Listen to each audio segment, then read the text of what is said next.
Great job. All Great right. job. Way to go. Mason Lusk on the read, pre-game read here on the PA system. Mason Lusk, what's up? All right, ladies and gentlemen, welcome to Friday Night Lights. Friday Night Baseball between the Seguin River Monsters and the Victoria Generals visiting. And special guest in the booth tonight, Max Zapata. It's good, Tony. Good, bud. Thank you for stopping in. My first consciousness of Max Zapata was the championship game last year, and I was blown away. I was like, where'd they get this pro? And, of course, Max came up and introduced himself to Dutch Chattahoochee and myself. When Victoria's in town, I was surprised that you had moved from Brazos Valley. I can't imagine any organization would ever let you go. I appreciate that. It means a lot.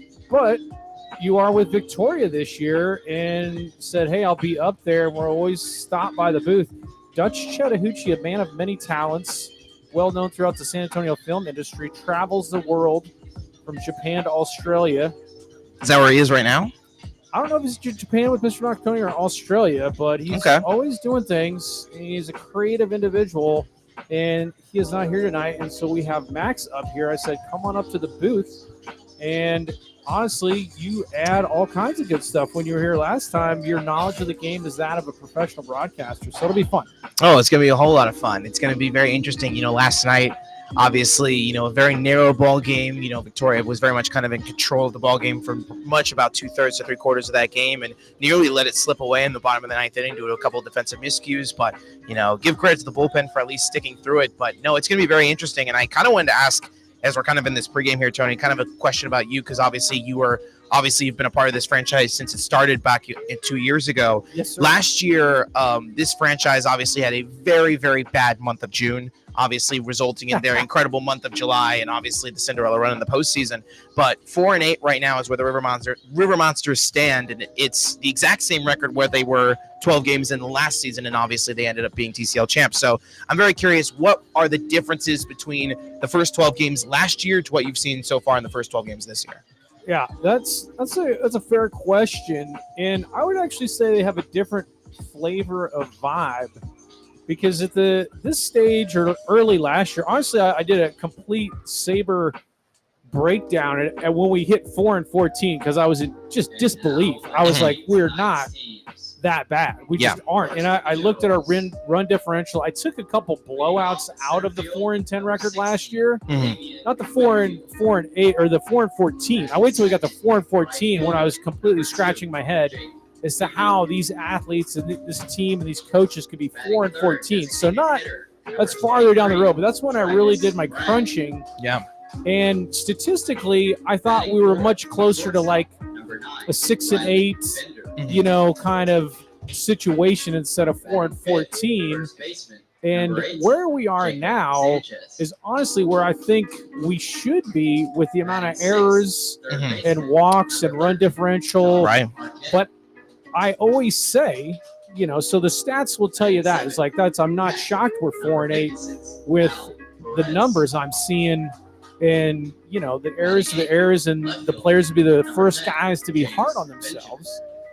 But that doesn't define who you are. With a Tony Perez team, I'm always the optimist with the River Monsters. Yeah, no, and you should, and you absolutely should. I think Tony Perez really established himself in the second half of last season as a guy who can really rally a group together, have a group believe in a message, and really believe in chemistry, and especially with the amount of returners from a season ago that are on this roster. And obviously, since I was here back on opening day, you guys re-added Xavier Arias to this group, who in my opinion was one of the stars of you guys' ball club a summer ago. We're getting Hector Rodriguez back. Yeah, and Hector Rodriguez is coming back soon. So, those two guys alone were just huge parts of your offense just from a summer ago. And it's going to be very interesting to see how just the roster expands. And obviously the same with Victoria. Victoria doesn't really have as many returners as they did probably a season ago. A couple guys are coming back. Damian Whitfield and Riley Bender, the two more notable ones who have been absolutely tearing the cover off the baseball within the last week and a half. So it's going to be fairly interesting to see how this series plays out. Obviously, this is the second of 4, and this is also just us really as both now technically veteran TCL broadcasters getting used to this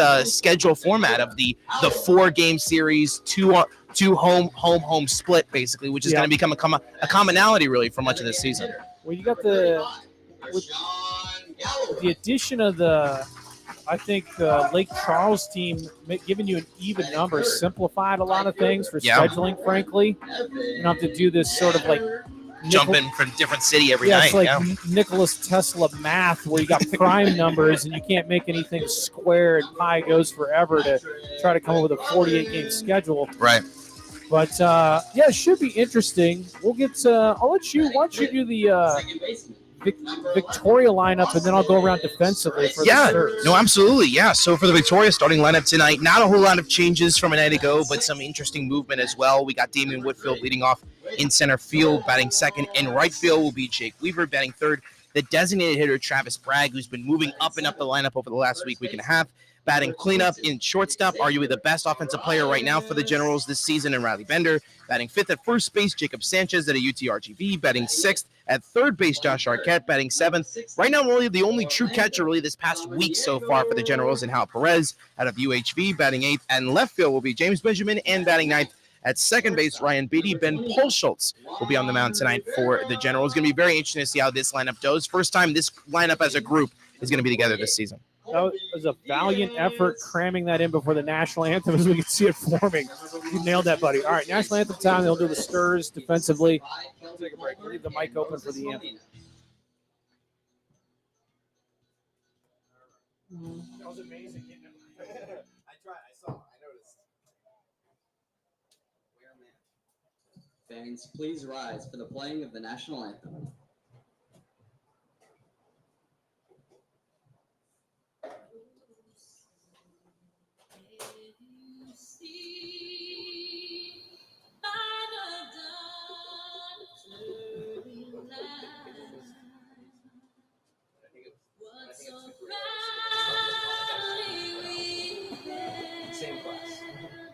At the twilight's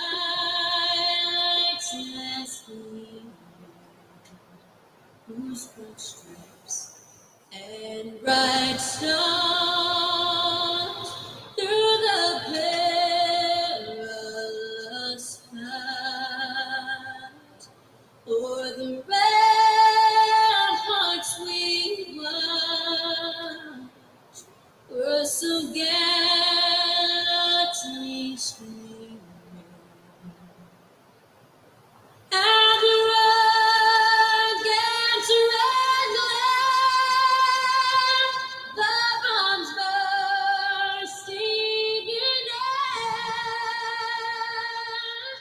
gave through the night that our flag was still there. Oh, say does that star-spangled banner yet wave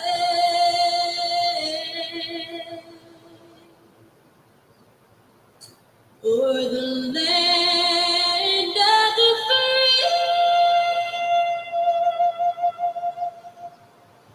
and the home of the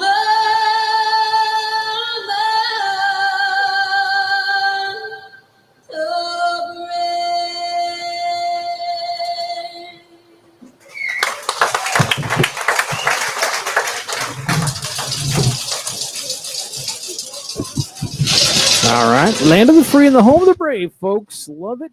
One thing you could do here in America is come out to Smoky Joe on a Friday night and see the Stars take on them visiting Victoria Generals.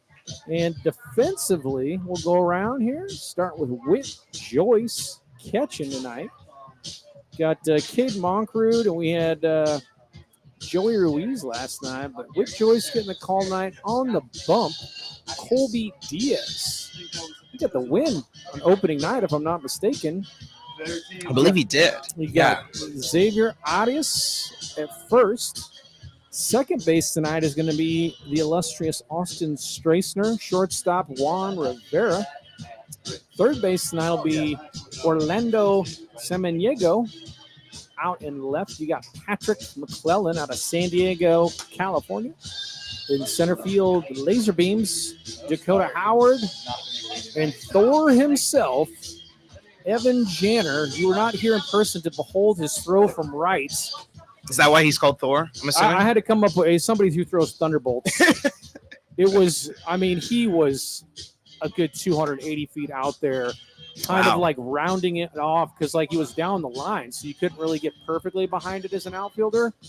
It just crow hopped and hosed, and he got Bender by a good couple steps. It was an unbelievable throw. So his nickname is now Thor. Janner and right. DH tonight for the Sturs is going to be Rashawn, the Nature Boy Galloway.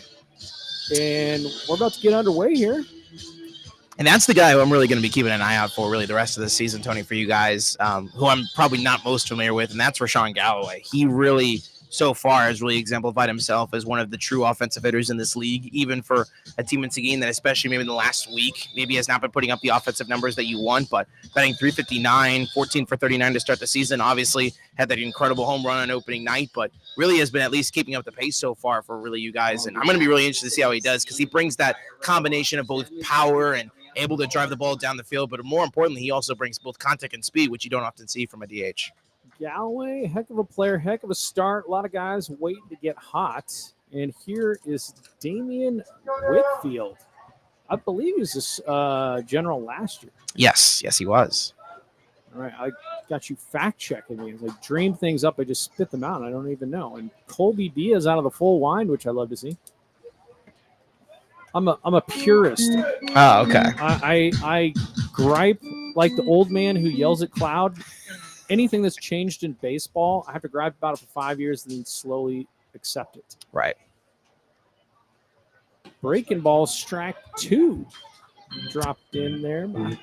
Yeah, and Whitfield, the junior out of Atlanta, he's now jumping to his third different college. He was at Texas State for many years. Now he was at Cisco. And now this coming spring, he will spend his final year of eligibility at UTRGV. Oh, he's going to be a Vaquero. That's a good program down there. It's a good extension pitch there. Tried off the outside. Would look like a changeup from Diaz. I don't think that was the heat.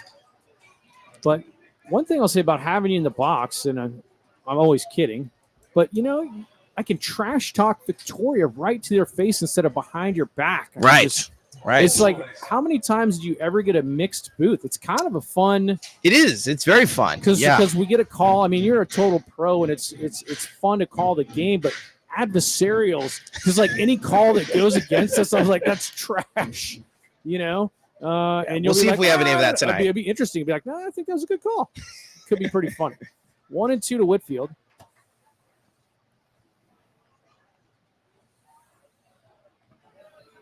It's a good 1-2. Whitfield so far, you expect a lot of contact and speed out of him. He batted .324 with 11 stolen bases, and he's already more than halfway there in just 6 games. He already has 6 stolen bags already this summer, and is batting nearly .400. So he's bringing back that contact and speed once again this summer. I'll tell you that TCL is and he gets him. I think he pulled the string on something there. Got a slider, a breaking pitch down the dirt. But he gets Whitfield. 1 down. Really good way to start a game right there. Jake Weaver. Now batting number 2, Jake Weaver. Weaver out in right field tonight. I think he was in left last night. He was left last night. Sturs got on the whites. Their 2-tone jerseys tonight instead of the Godfather greens that we've been sporting, the new uniform this year. And the interesting thing about Colby Diaz is, he's kind of like a small town kind of pitcher, the small town of Leander. Not familiar with that town personally. Leander's actually just north of Austin. It's kind of a massive suburb, believe it or not. I would appropriate Leander to it's like a Katy. Austin's so huge, but it's suburbia. Yeah. Total, like the light rail from Austin, I think its last stop might be Leander unless they extended that rail. No, but certainly two unique seasons at Texas State in each of his last 2 seasons now, going into his junior season next spring. Drilled. Oh, I thought he hit it much harder than that, but a kind of dying quail over to Strassner off the tips of his glove. I think you got to give him a single on that. He left his feet, not that being the rule that I remember. So single for Weaver, one man on. Yeah, and Weaver's going to have an interesting story with the General's order because he originally started as the go-to leadoff guy, but basically went 1 for 10 over the course of 3 nights, and Michael Oros sat him down for a couple days, then put him at the bottom of the order, and now at least might be getting back to his normal footing as Weaver. Let's see. I can't root for any Victoria Generals. It's against my DNA. That'll be a single. And first and second quickly after the leadoff strikeout. So 2 singles on back-to-back pitches. Bragg aboard is the DH. Yeah, and Bragg has been just a rising star, really, with his Generals lineup. He's been getting a whole lot more consistent. He obviously being from he's a small town of San Leon guy, currently at Vernon College, which is just south of Oklahoma, and now just set up the table really for Riley Bender, who's not only one of the more dangerous hitters in this lineup, but maybe one of the more dangerous hitters in this league right now. He's been one of the guys you'd want to stay away from, as I recall, last year, too. And Bender, consistency over the summers with the wood bat. Obviously a big adjustment for the college guys, but shown power to all fields. But he's practiced with it a whole lot out at UMHB, Mary Hardin Baylor. Yeah, so, I mean, I'm surprised bigger school isn't trying to portal this guy. 1-0. See if Diaz can get him to ground into something. Nice pitch. Diaz featuring some pretty good off speed here. I think both hits were off fastballs, if I'm not mistaken. 1-1. And for Bender, obviously the RBIs have really been his story, but he has a huge connection with Michael Oros, being the fact that he's a Kingwood native, and Michael Oros just recently promoted as the new head coach at Kingwood High School. Oh, inside move. They got him picked. And there's a rundown. And so that gets rid of Weaver. That's a good idea by the River Monsters. And I don't know if they got a sign or they just suspect it because the TCL is such a running league. But that helps immensely. So Weaver cut down on a caught stealing. 2 down. And smart move by Bragg, able to be aware of the situation and be able to advance to second or otherwise. Yeah, move up the base. That's your only thing when the guy's in the rundown. Still in scoring position for Bender. Good fastball, but it's up. 2-1 now. The TCL is one of those ones. The first season in the league, I remember first and thirds were killing us. It was essentially conceded bag every time, which just broke my heart. I was like, college guys are better than that. There's about 3 or 4 defensive arrays that you practice repeatedly. And that's hitting the hole. They're going to wave him, and he's going to score easily because it got bobbled by McClellan. No chance. There'd have been a play if he came up clean with it. But Bragg scores. Yeah, that's going to be an interesting ruling to see if that's going to be ruled as an error or not on Samaniego over at third base. Obviously, he does bring a whole lot of size to that position, and it looked like it just tripped him up over at third. But I think it got through the hole, so I think it's an RBI single. I thought it got through clean. Now I don't know how you rule the RBIs when they advance another base on an error. That's one of my scorebook questions. Is that an RBI? Yeah, but he was definitely going regardless of the error Oros made was by waving McClellan. him. You could see him wheeling him before McClellan Lost control of the ball. lost control there. So Bender drives in one. This is going to be Jacob Sanchez, the first baseman. But Diaz mixing and matching, but the ability to defend against the stolen base in the first and third situation is crucial, and a catcher is so important on your TCL team. And that's brought hit very hard out to left. Going back is McClellan. Looks like he's tracking it and makes the catch. So Jacob Sanchez hits it hard, but only did the warning track. And Victoria gets one, kind of how we were last night, down 1 early. And Riley Bender once again coming through, just not trying to try too hard, just playing situational baseball. He now leads the league in RBIs with 13 in just 12 games. It's unbelievable. That doggone Riley Bender. Can I say put one in his buttocks? If you want to, Slow him down. Nah, Bender's a good player. I just talk trash. We'll take a break, folks. Thanks to our sponsor, CFC Steel, doing all kinds of great stuff for us. the Seguin River Monster.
All right.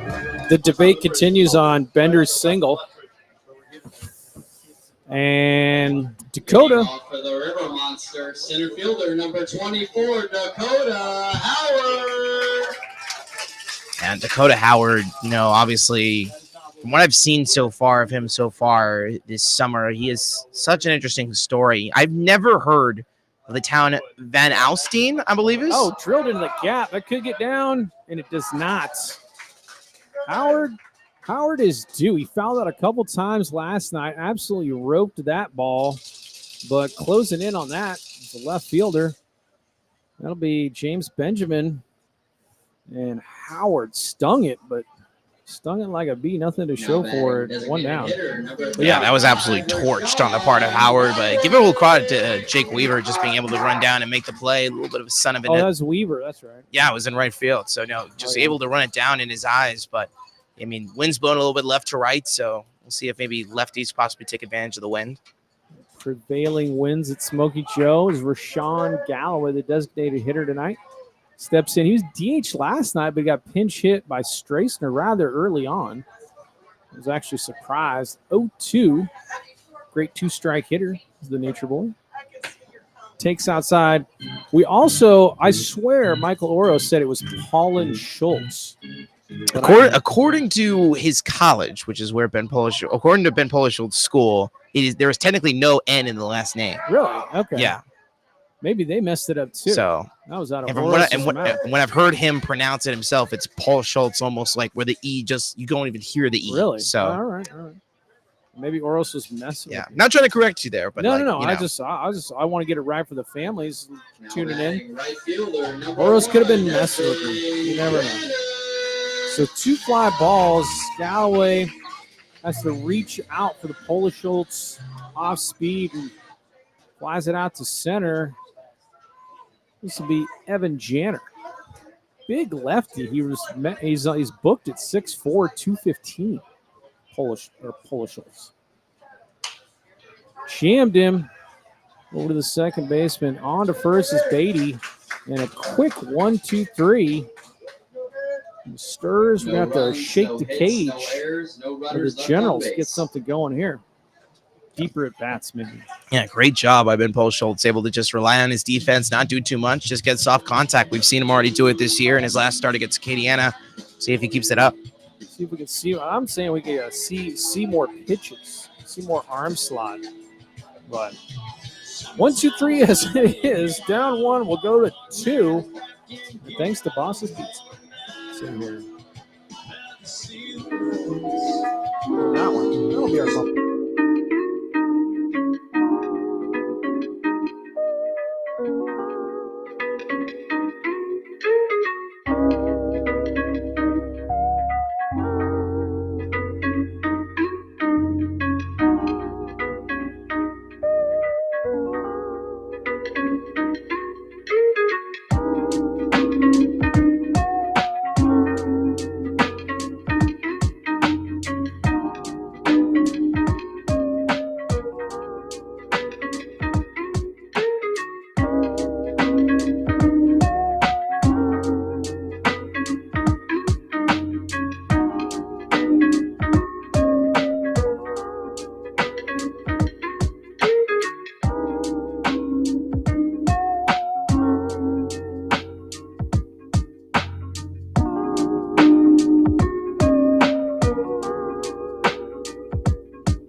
we are in the second.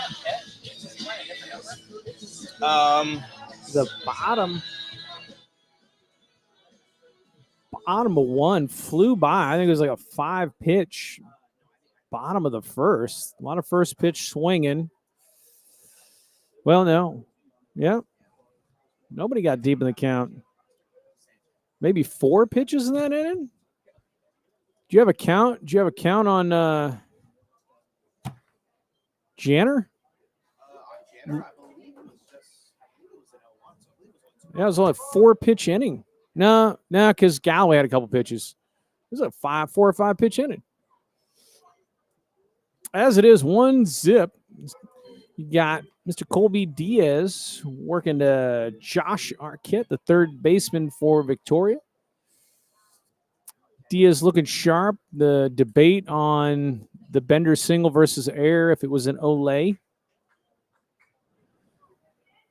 But 1-2 now, working ahead on most everybody. Oh, I got to get your mic up. There we go. No, that's all good. Yeah, no, it looks like Diaz's breaking stuff might be going forward already. It's fastball that was kind of allowing the hits in that first inning. So see if he maybe switches up the command here. Pitch in reverse makes your fastball seem a little bit faster when people are looking for off speed. 2-2s now to Arquette.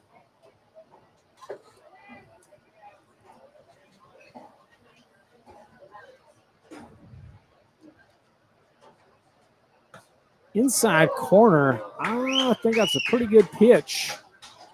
I don't know. You got the umpire's name, so I can dog cuss him. I do not have the umpire's name today. Oh man. So that was pretty good looking 2-2 pitch. I'll tell you, as a hitter, I'll be trying to foul that off. Full count now to Arquette. Eagle Eye Arquette, apparently. And he bounces a breaking ball. So Arquette aboard with a leadoff walk. And a 2-2 call. I don't want to curse about. And the Generals are definitely getting a whole lot better when it comes to plate discipline. They were one of the worst plate discipline teams in the first 10 games of the season. But certainly in these last 3 days, especially in the Bomber series, even with dropping their first game at home 2 nights ago, it looks like the plate discipline has gotten a whole lot better, and they remain to be one of the fewer striked out teams across the league.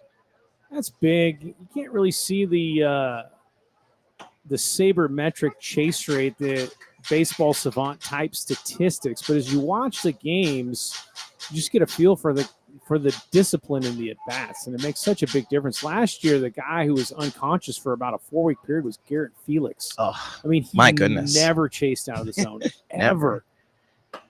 He was impossible to pitch to. I think he was well over 400 for 4 weeks. It was insane. Ever watching that guy? No, but it was that the quadruple. I don't know if you guys had a nickname for that 4 group of Hector Rodriguez, Xavier Arias, Garrett Felix, and Adrian Torres. That whole core group, I think, was. If you guys don't have at least 1 or 2 of those guys, I don't think you guys are TCL champions last year. I mean, they were studs. Just a magical team as Hal Perez steps in against Mr. Diaz. 1-2. I can't properly pronounce, I think, the city he's from in Puerto Rico. Yes. He is originally a Puerto Rico native. He's technically now in Victoria full time. He's currently at UH Victoria, which is a lower branch sister college of UH. But currently, Hal Perez, he's originally from the small town of Camuy, Puerto Rico. Camuy, okay. Yeah, Camuy, Puerto Rico. Saying it wrong. And which is originally just about, say, 30 miles east of San Juan. Okay. Bounces it foul. Do it again. But talking to Perez, throughout this season, he's been, he highly attributes kind of his roots as really what makes him kind of a ball player, and especially right now with, Brock Noor, he's currently, harboring an injury, but is expected to come back, and Matt Whitting is going to join the roster. But technically, Hal Perez has really been the only catcher, especially these last 7-8 days. So he has been a trooper for Michael Oros. Looks like a catcher. He's got the Mike Scioscia build, which is ideal in my personal opinion. The Yadier Molina, Mike Scioscias of the world make everything look like a strike. Oh, yeah. I don't need these string bean catchers. Our GM Scott Berry was a catcher. I did not know that. Yeah. Legendary catcher. You need a dude who can block the plate and make everything look like a strike.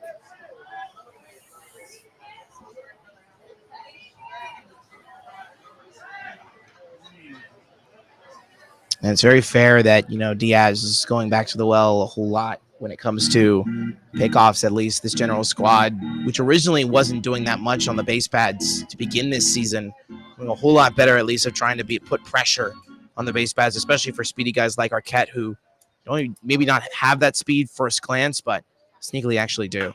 Nice breaking ball, and McClellan dives for it. It gets by. Tough play. I think they're going to wave him. So on his horse is Arquette. The relay could have relayed it. With Joyce jumping up and down saying, hose the relay. We had a chance. That was a very good throw on the recovery out and left. And it was a hanging breaking ball from Diaz. Just hanging breaking ball over the inside part of the plate. It's Perez's first RBI of the summer and just able to take advantage. Great effort, though, on the part of McClellan on left. It looked like he nearly had it there in the sun, but that's just one of the hardest catches to make with the Texas sun in your eyes. At this time, give him a whole lot of credit for making the effort, but not letting it go too far. But great job on Perez just recognizing the just over the plate pitch. Yeah, you appreciate the outfielders selling out for it. You get that close as an outfielder, you're kind of in between the short hop and just lunging. You also have to decide to dive one step before you dive. Difficult play for McClellan, excellent effort. But Perez looking for the off speed. RBI double, nobody down. And that brings up James Benjamin. Benjamin's the left fielder. Yeah, Benjamin's in left field tonight. He kind of has a unique story. He is a Katy native, currently at San Jack. It's not a wholly great start to the year. He's mostly been a pinch hit guy, really, for Michael Ora so far, but has been getting into the lineup more, and especially with 6 outfielders on your roster, you really need to kind of disperse them wherever you can. And Benjamin's been getting more and more playing time, but we'll see if maybe his offense can maybe lack up here, especially with the runner in scoring position. All right. Well, let's see if we can get him out. That's what I'm thinking right now. We got okay. This is where the contrasting is starting to happen. I get fall into a. You're falling into my rhythm, and then it's just like, wait, into your hold up. Trap of rooting for these villains. The Victoria Generals, frankly, good pitch there.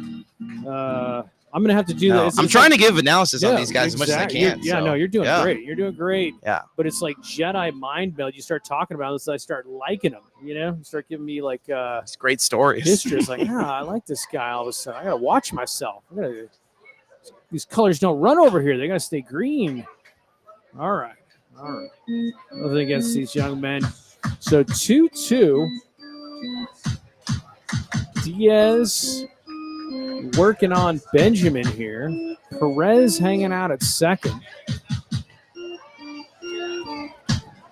I wouldn't be surprised if he goes fastball. Yeah, he's probably not stealing, Perez. And he goes with the breaking ball, and that's a nice pitch there. Colby Diaz, one down.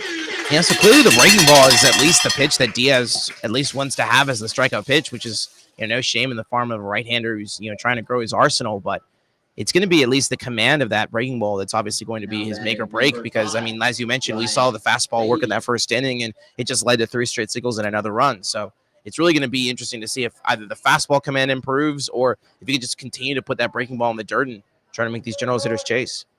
It's interesting. I have to pay very close attention, and it's skied out to center. I don't think there's any chance for Perez to tag on that as Dakota settles under it. 2 down.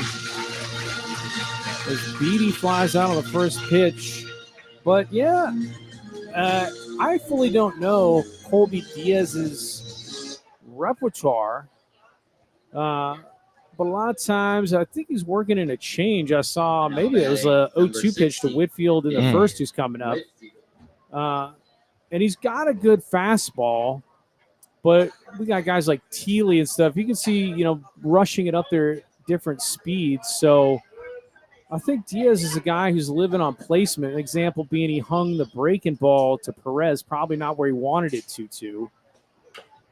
Fouled off by Whitfield. But then on the strikeout to Benjamin, he gets it down. He pulls him, gets it down in the dirt enough and extends him. So Diaz looking good. The breaking ball is a good out pitch for him. But work around the corners so long as we don't walk them.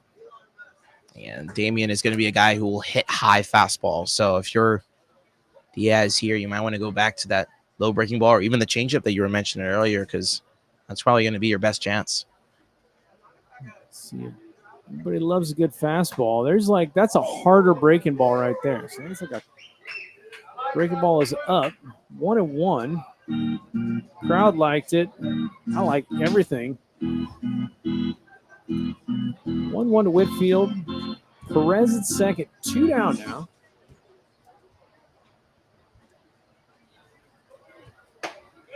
Fastball up and away.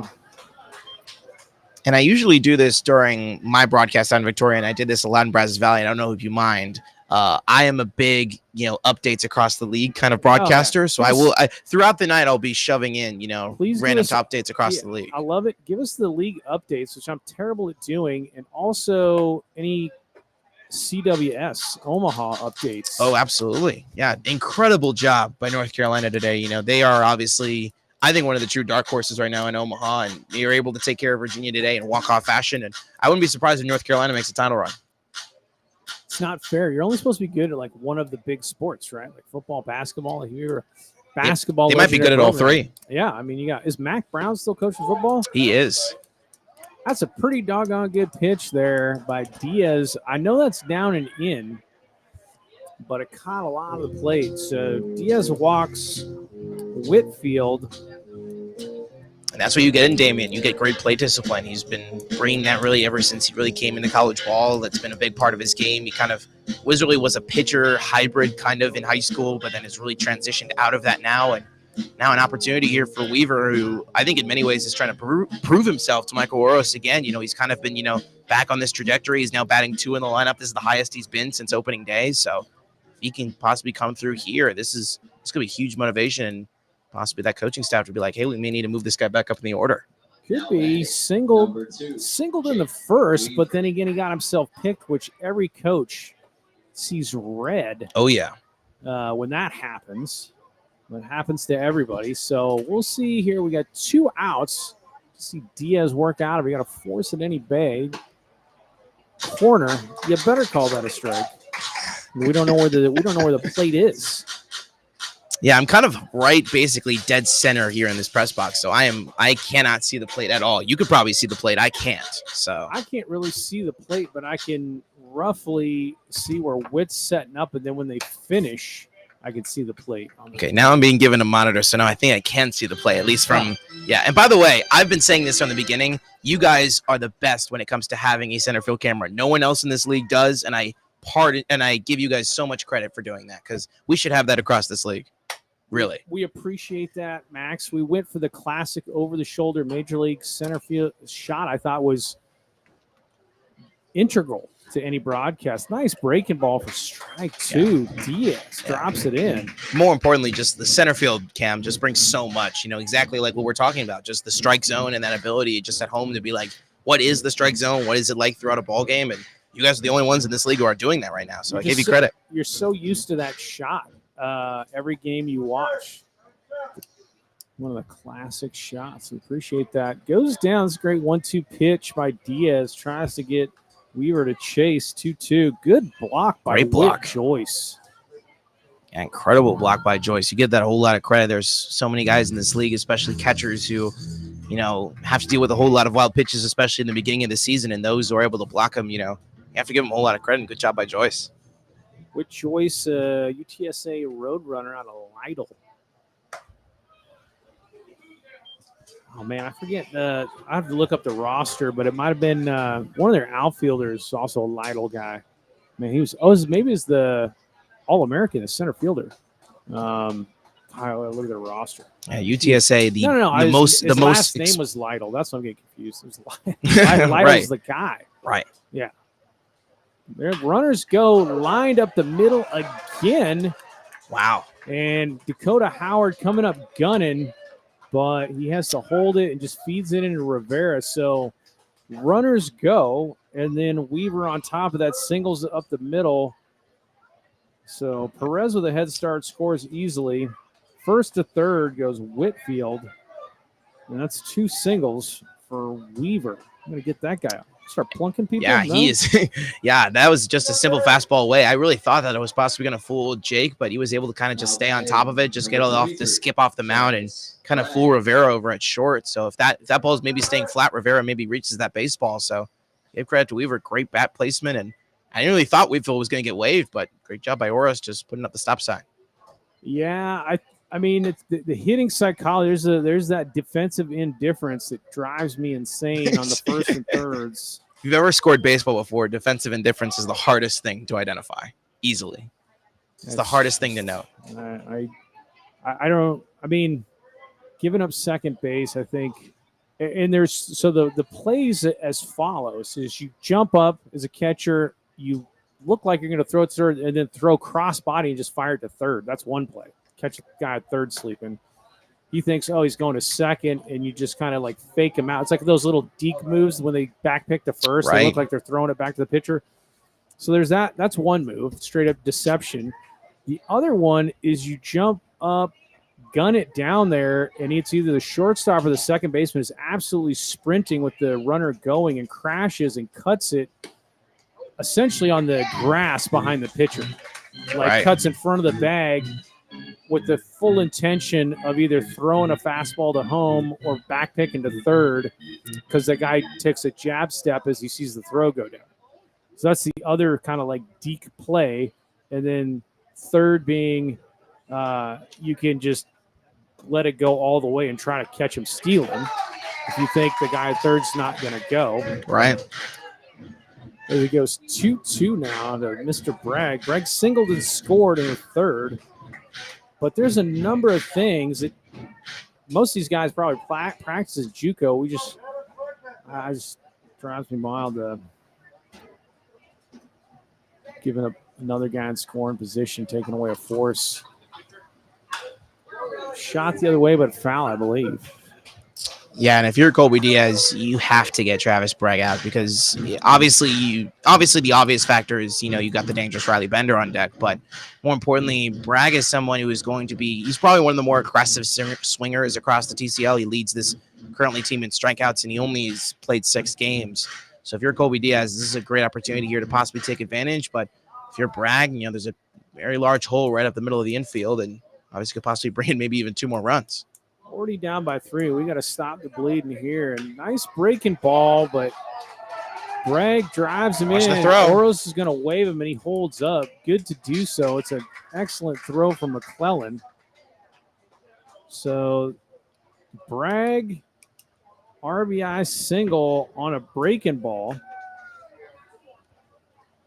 Yeah, and clearly, and as it looks like Tony Perez is going to have a conversation here with Diaz.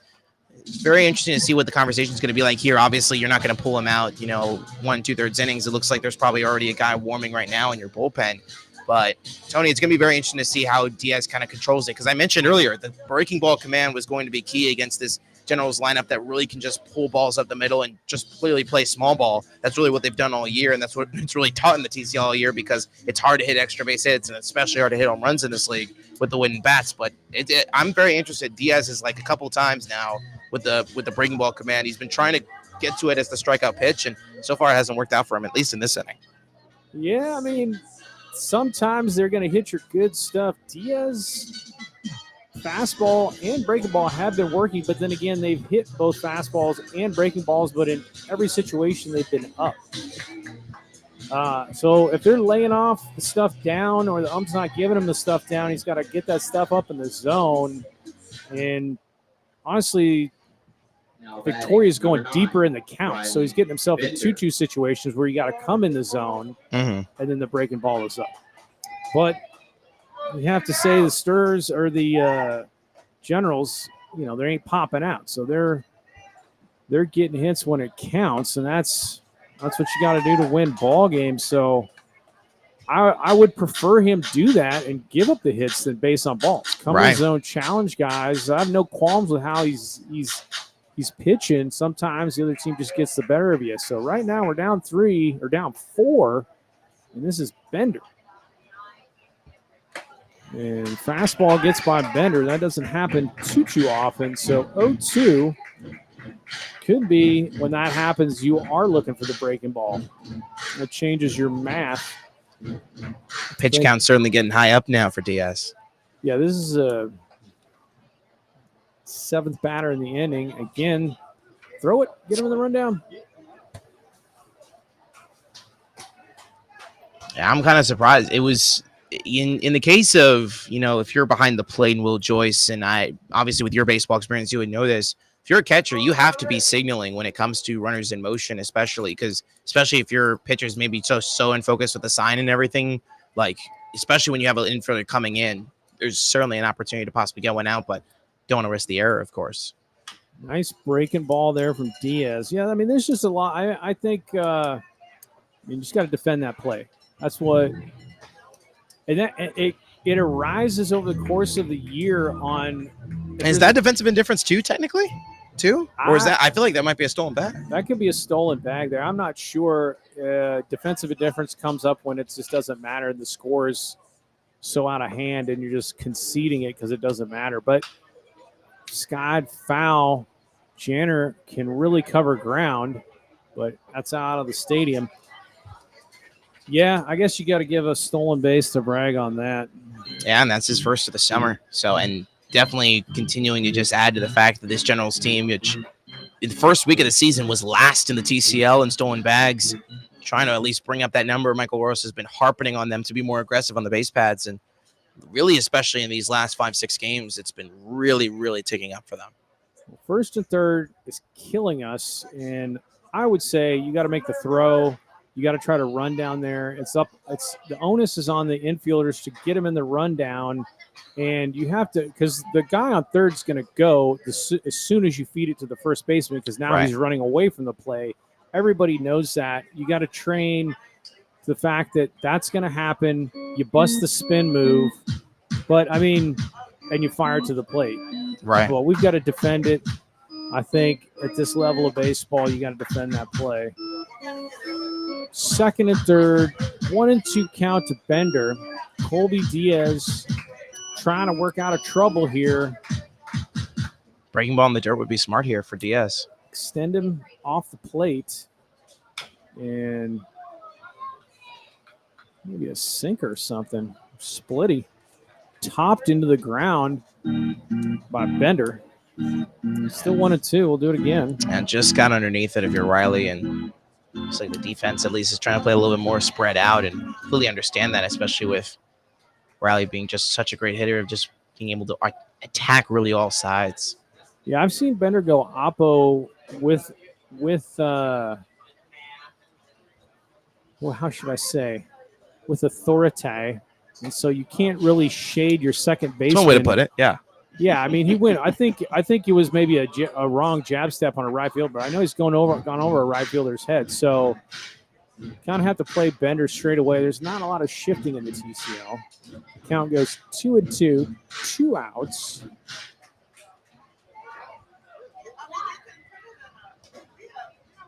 And that's a good 2-2 pitch. And a great job by Whit Joyce, saving a run. Excellent block, Whit Joyce. Yeah, he's clearly establishing himself, and Bender being able to just narrowly hang off. You got dangerous Jacob Sanchez on deck, and if he does reach base, or if he does reach the plate, we will officially have batted around. I like getting I think that's a good 2-2 pitch. I like getting a 3-2 count. I also like a curveball here because Diaz has such good command. And there he does. Goes to the 3-2 breaking ball, and it's a good one, and he gets Bender to chase ball 4 for the final out, but tough, bumpy inning. No errors, 2 runners left on base. Yeah, incredible inning if you're the Generals, just able to get guys who have really not seen RBI action before. You know, Hal Perez, his first RBI this summer. Travis Bragg being able to increase his RBI total. Jake Weaver possibly resurgence. So, I mean, all signs pointing good now. It's going to be now up to Ben Polschultz to see if he can at least hold the lead for now. From our side of it. From your side of it, it's going to be interesting to see how the offense attacks going forward. We got to get on the board. We got to get something going and hold them there. I don't know who's warming in the bullpen. You might see Diaz again, but his pitch count is up there. But does get Bender. We get out of it, but give up 3. We'll go to the bottom of the third, see if the Sturs can get back on it.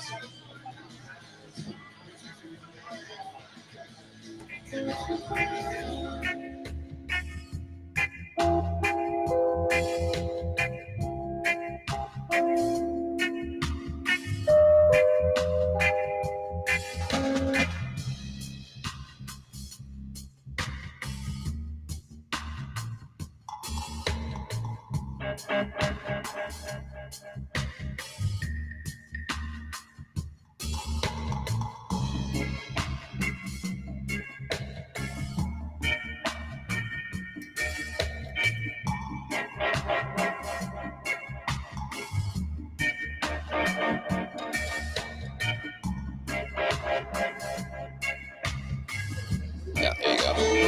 Yeah, Max. There you go. Thank you. All right.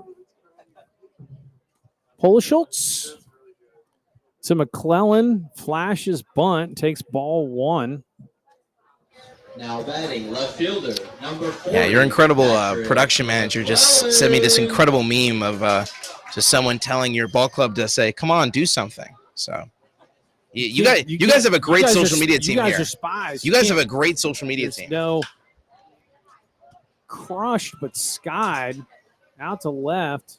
Benjamin gets under it, 1 down. Yeah, no, I have to nip anything negative in the bud. And that goes back to just that at bat just now there, Tony. It goes back to the point you were making earlier about just low pitch counts and trying to see if your guys can possibly at least expand the zone and maybe be a little bit more patient. And we'll see if Austin Straciner can possibly do it here. It's first time I've at least seen him this season, and you can at least get a little more context of kind of his backstory. Straciner had an injury. Was it Baylor, transferred to Texas State, had to sit out a year. Our PA guy is childhood friends. Mason Lusk, the PA guy tonight, knows Straciner tremendously well, but what I'm taken with is Straciner's ability to work counts. He leads the team in walks, I believe, or did at least a game ago. And, I mean, he's down 0-2. That's fine. I think he likes to see arm slot. I like the way he approaches. He doesn't have any fear working behind. I tend to eat my words almost instantly when I say stuff like that. But he does work deeper counts as he hits it hard to center. But he still gets a good bat on the ball after down 0-2. I'd rather you see that arm slot 3 times than once. No, absolutely. And Straciner even walked last night, so he probably does still lead that category, at least when it comes to your roster. But he's going to probably have to lead the charge the next time he comes up of trying to be more plate discipline. But now an opportunity here for Whit Joyce, who's been great so far on the defensive end. We'll see what he can bring offensively here. Whit Joyce doing a great job defensively behind the plate. The ability to hit with 2 strikes and understand that the pitcher still has to come to you and not chase. Because you get in a defensive mindset like, oh, I better protect. As long as you understand your zone, you do not have to be swinging at stuff in the dirt or up high. The Garrett Felixes of the world and Straciners of the world, no fear. 2 strikes. Give me a 2-strike count, because then you're going to waste one. Now I'm 1-2. Now you're going to try to go there again. I'll foul that off. And those guys go 0-2 all the time, and they turn them into, I think twice last time, Straciner turned 0-2 counts into full counts. So, right. See that arm slot. 1-2 now with Joyce. Fouls it off. You have to say Schultz, though, for his part, is working ahead, throwing a lot of strikes. I mean, he is working ahead, and he's not necessarily going to bring you a whole lot of velocity. He's been mostly a very command-focused pitcher. He's been a guy who, if you kind of think of, bring some major league, comparisons, a Charlie Morton, a Framber Valdez, someone who can, heavily rely on his grounders and more of his command, more than probably his velocity and, the high exit velo that, we kind of see in the majors, especially today. Yeah, and honestly, for the Sturs part, with guys around the plate, there's nothing wrong with jumping on the first pitch. And frankly, Dakota Howard stung one, didn't have anything to show for it. So they are making contact. There's been no Ks. And he gets him with the fastball there. So another 1-2-3 inning for Schultz, but we just need something to drop. He is firing on all cylinders, and that's his first punch out of the night. So if you're the Seguin offense, that's the one thing you don't want to see is, the strikeout pitch possibly working, because so far he's been utilizing his defense to at least get through these first 2. Gets ahead in the count and goes fastball out of the zone high. Almost impossible for any batter to lay off when it's in the letters. So another 1-2-3 for Schultz. Sturs are going to have to figure out how to get to that guy. we'll take a break. Musical chairs presented by the Seguin Music Shed. Let's meet our contestants.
So Colin O'Grady going to take over for Colby Diaz.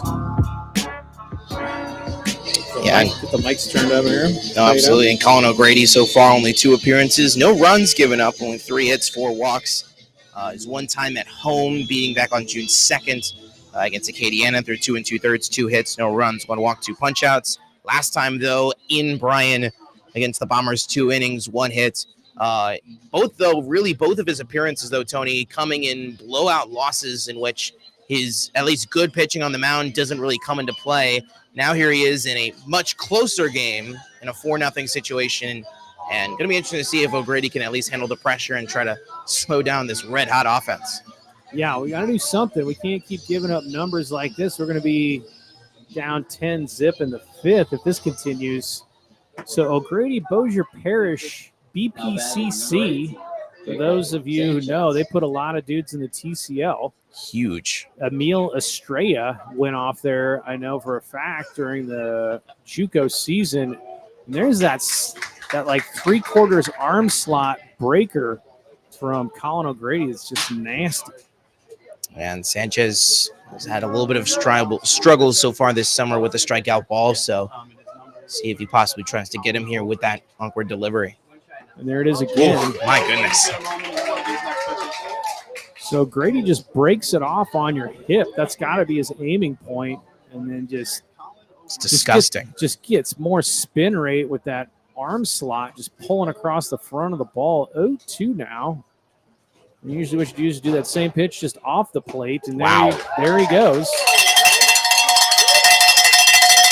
I mean, he was basically just intimidating Sanchez there to the point where it was just like, you can't see these 2 pitches, try to swing it more in the zone. And I mean, that pitch is just on fire. I mean, yes, it's 3 pitches, but I mean, my goodness. I mean, I've not seen him pitch personally, Tony. I mean, that's a special talent. That's nasty stuff from O'Grady, and getting ahead makes it impossible on a lefty has somewhat of a chance on that, but a righty trying to get that thing as it slides away into the left-handed batter's box, you just can't touch it.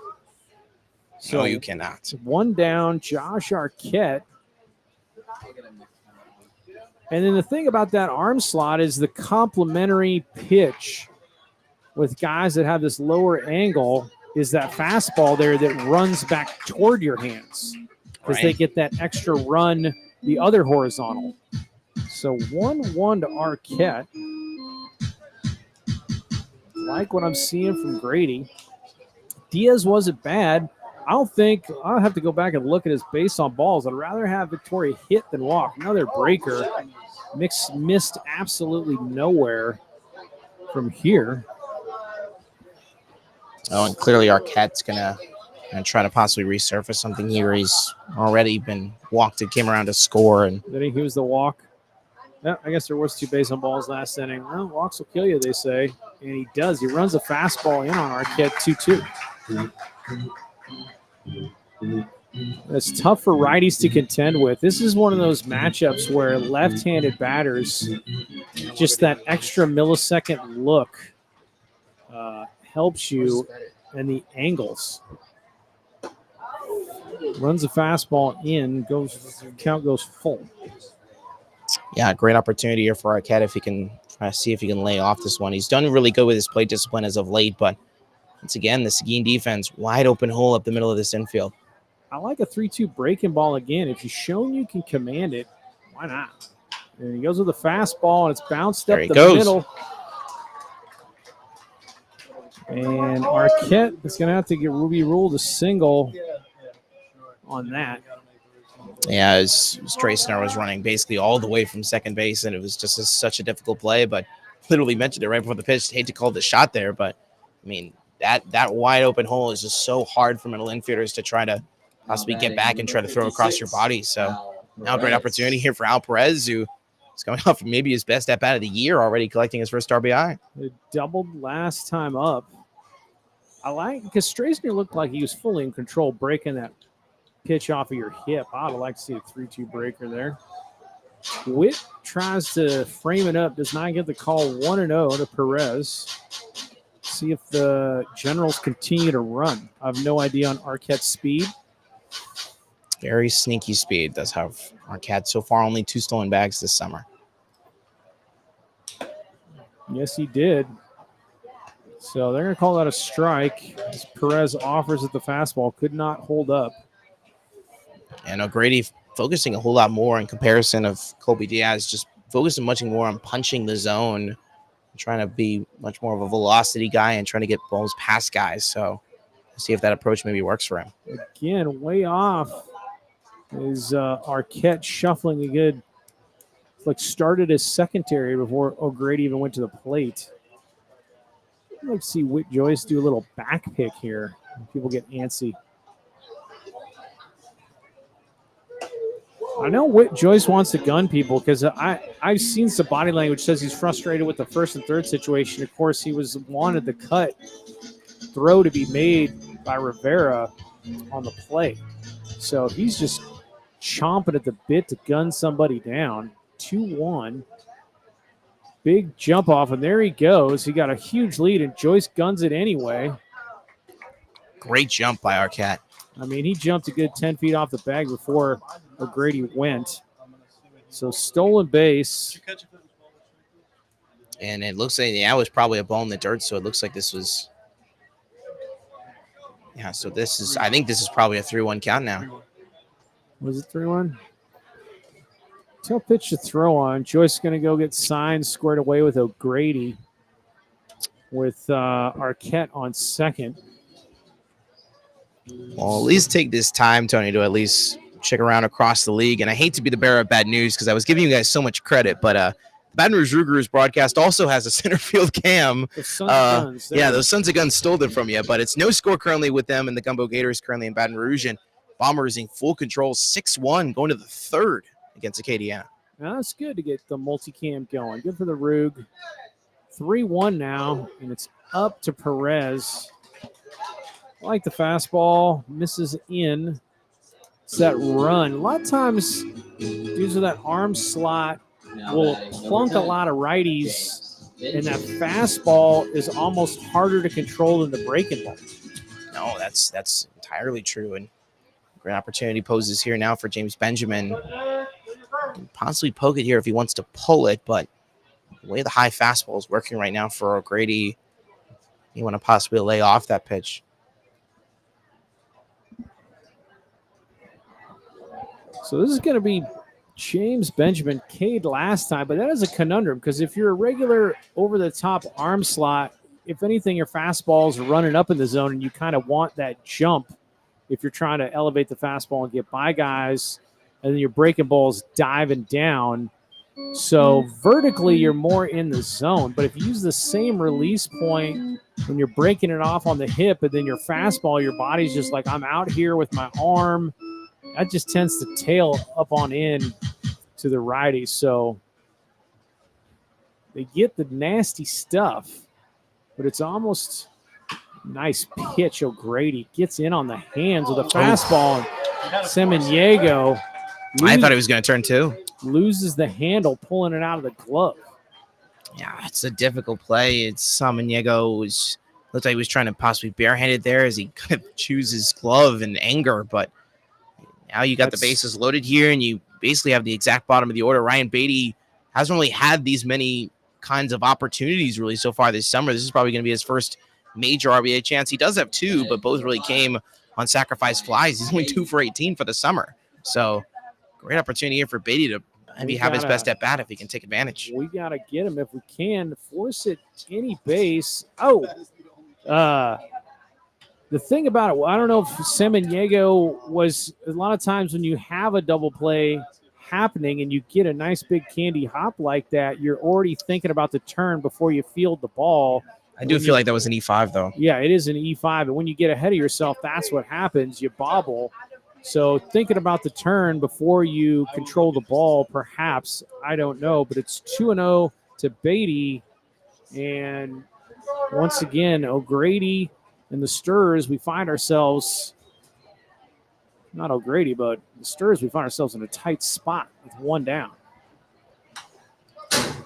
Fouled off by Mr. Beatty, 2-1. Yeah, Beatty, the junior from Waller, currently at Weatherford College, which, if you're not familiar, is just west of Fort Worth, so very much in that DFW area. I know all about it. I used to practice law in Parker County, had my offices in Weatherford. Oh, really? Wow. Believe it or not.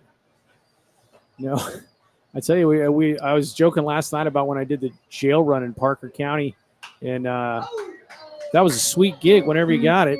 You're on the wheel there, and you had to bring donuts to the bailiff. So, really? Yeah, wow. All about Weatherford. But what I didn't realize when I was practicing out there, because I went to law school in Fort Worth, is how good that baseball program is. Oh yeah, outstanding JUCO. As it's 2-2 to Beatty, whose sock game I respect highly. Yeah, Beatty's hoping for one more year at Weatherford, and maybe could possibly transfer to a Power 4 program. Oh, Grady gets a fastball in, and a very good pitch, but it's probably going to drop. Well, maybe not, because Janner has a cannon, and not as good as throw as last night. Yeah, Josh Arquette knows who Thor is, clearly. Yeah, you have to respect Janner's arm, because that was far shallower and a way better run-up behind it than he had last night. So Oro said, hold up.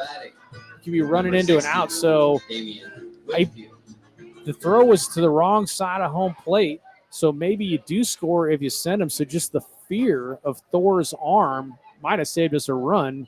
And hopefully we can keep it at the 4. So F8 or F9, 2 down. And Evan Janner's throw from last night loomed in this game.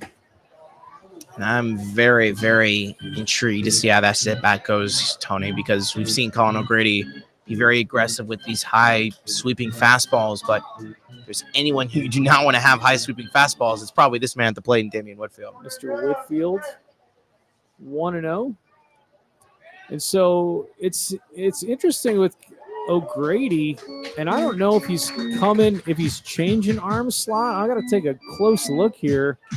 If maybe he drops down more on righties and comes more over the top on lefties. 1-1. Whitfield's very much on top of the plate right now. And he bounces at the first, and Arias takes it by himself, but we do hold him. A little bit dicey with the bases loaded, but O'Grady does some excellent pitching to get out of it. Yeah, I got to give a whole lot of credit to him. You know, the Generals have had a whole lot of problems with runners being left on base. They've averaged around 8, 9, 10 runners left on base a game. And even in their wins, it's been a big problem that Michael Orris has harped on. But, you know, leaving the bases loaded is not great. But, you know, still a 4-0 lead. And Polschultz still pitching well. We'll see if he keeps it up. Yeah. Polschultz got 2 clean innings. I mean, it's a no-no through 2. But that can't hold, I say. We got to get to him. I guess I don't mind us being aggressive if he's going to be pounding the zone that hard. Something's got to drop for us. But, yeah, honestly, in the win last night, you guys had bases loaded jam we got out of, a couple left on, so damage could be worse. Hey fans, if you have But here we are, head on out to down 4, franchise bottom of third partner coming up. Dr. Kelly Wood out of Healing Hands 10,000 feet. Dr. Kelly Wood provides tips. Gotta fly. Get me a ticket. I wanna feel the heat. Huh. Fly over the ocean. I take you along. Move like a rocket man. I live in motion. We land in New York City. 'Cause I love the way she moves. Gotta hold on tight all through the night. Get on to the aeroplane.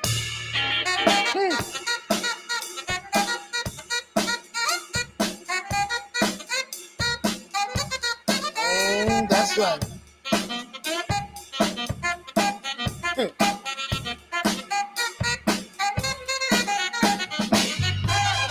Gonna First baseman, number 2, Xavier Arias. I've been waiting for this to see Xavier Arias back in a TCL batter's box in person. I've seen it online, but first time seeing it in person. Arias drills one out to left on the run. That's going to drop for extra bases. Nope.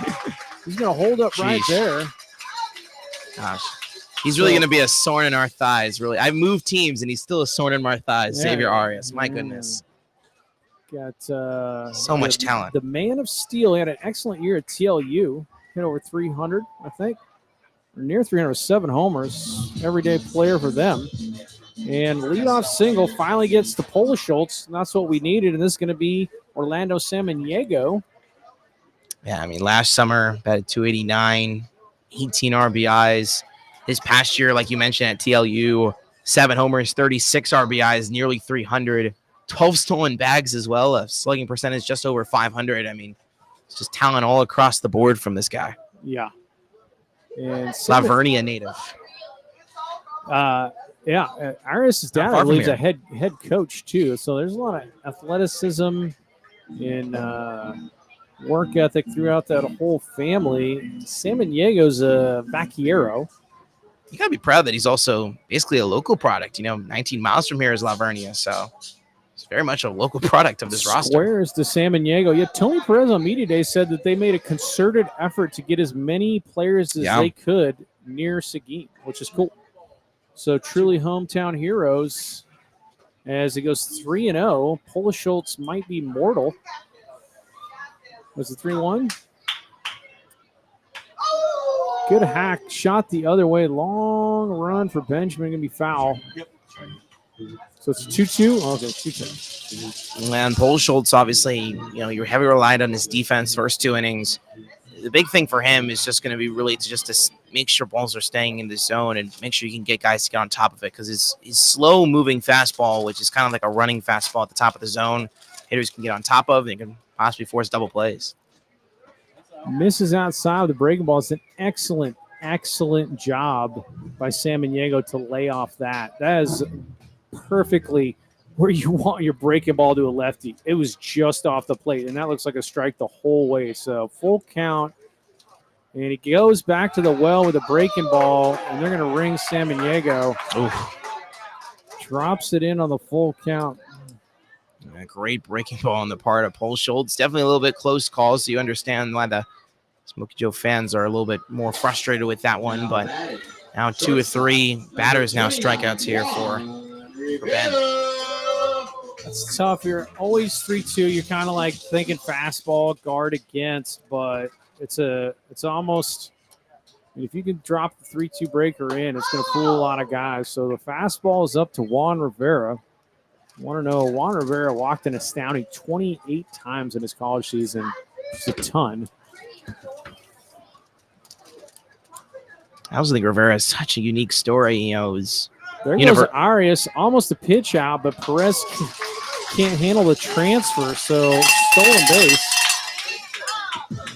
Great jump on the part of Arias, but Going back to Rivera, obviously sophomore at Dodge City Community College, which is basically in the middle of nowhere in the heart of Kansas, and part of that school, Dodge City Community College, a part of the KJCCC, the Kansas Jayhawk Community College Conference. There you go.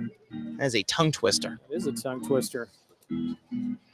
He walks some of the same streets as Wyatt Earp, probably between classes as he draws a walk. 4-pitch walk, mind you.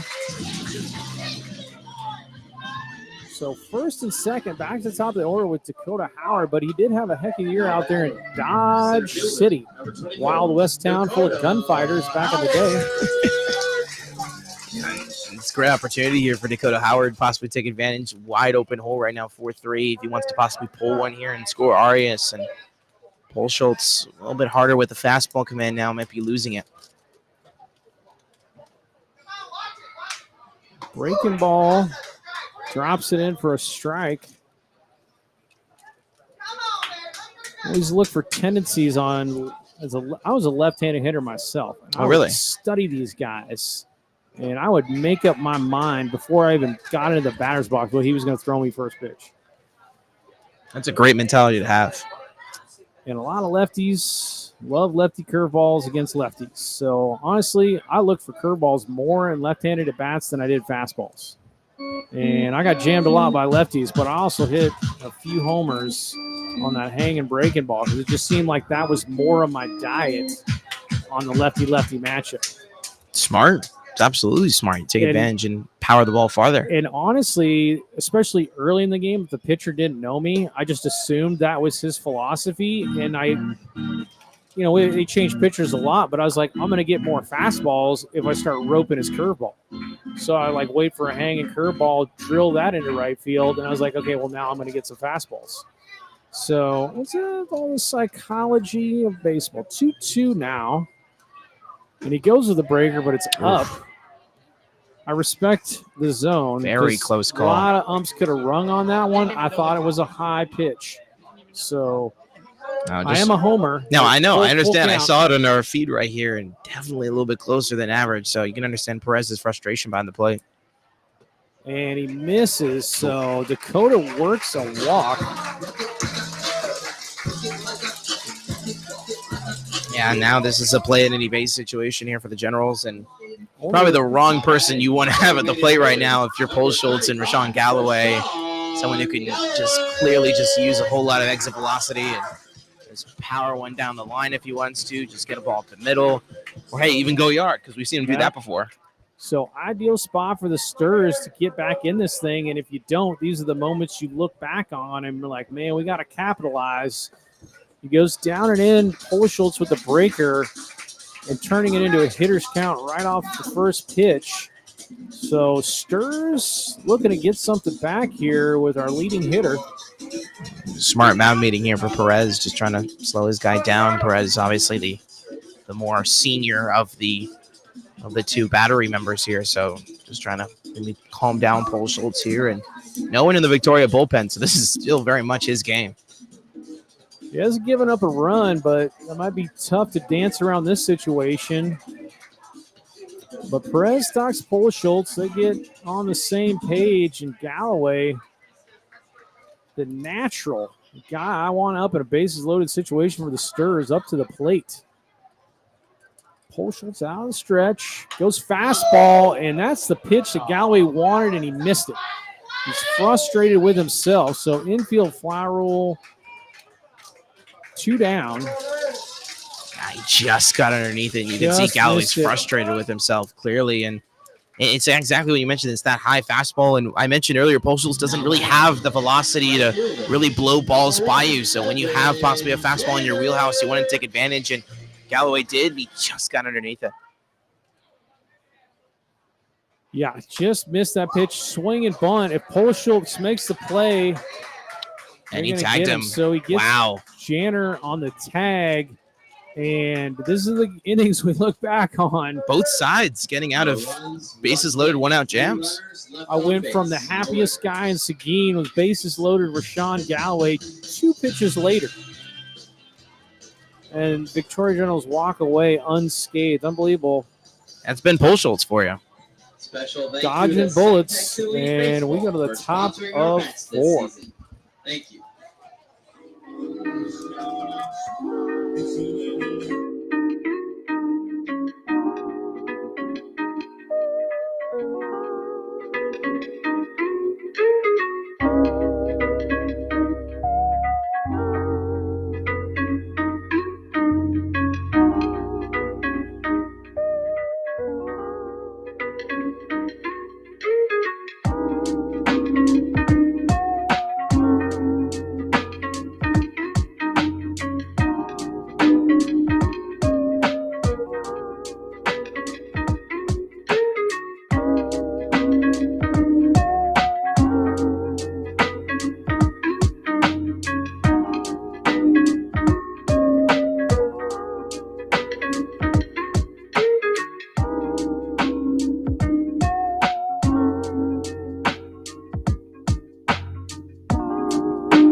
All right. Colin O'Grady out. Worked himself out of a jam in the 3rd, Now batting, as did number 2, Schultz just Jake did. Weaver. And we're going to the top of 4, down 4-0. This is going to be Heart of the order for the Generals right here. 2, 3, 4, and Weaver, Bragg, and Bender. Weaver, who I would not give a fastball to because he's hit 2 up the middle.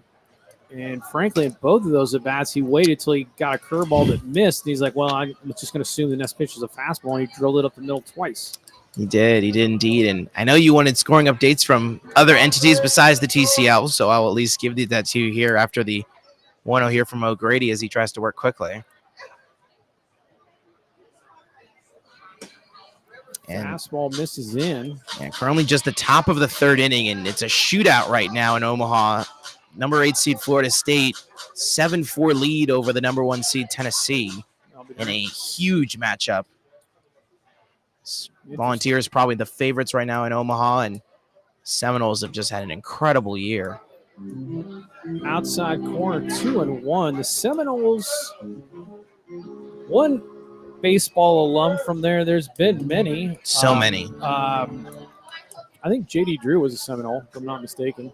He's a Golden Spikes winner down there. But Deion Sanders, people forget that Most dude notable, yeah. played baseball. And, yeah, that dude was going to steal a base on you in college. So I'll just say that. I will never get past the idea of those at Florida State. When he was at Jackson State still coaching football, begging him to come back home, come to Florida State. And instead, he went to Colorado and changed that program entirely from a national standpoint. Oh, 3-1 pitch, shot down the line. That is a foul ball. I thought that was fair. I thought it was fair, too. And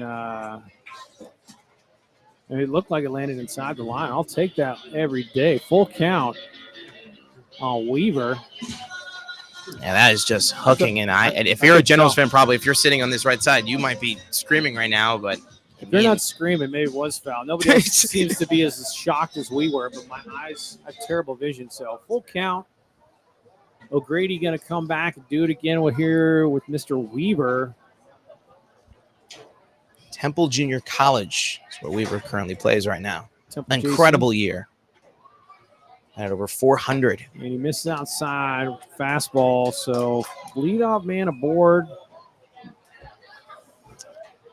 And Weaver's been on base 3 times in 4 innings. This is going to be Bragg.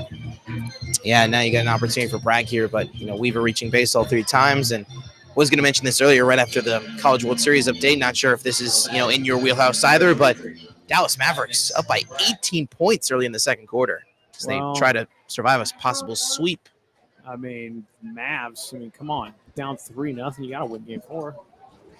Crazier things have happened. Yankees, Red Sox. Magic can happen. Mav's got to do something. One Fastball fit- misses. Let's go ahead. No, I was gonna say 156-0. Yep. These NBA teams up 3-0s in series.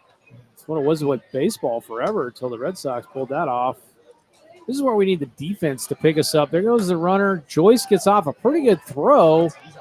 Came off the bag, huh? Nope. Can't ask for much more from Joyce. That's stolen on the jump.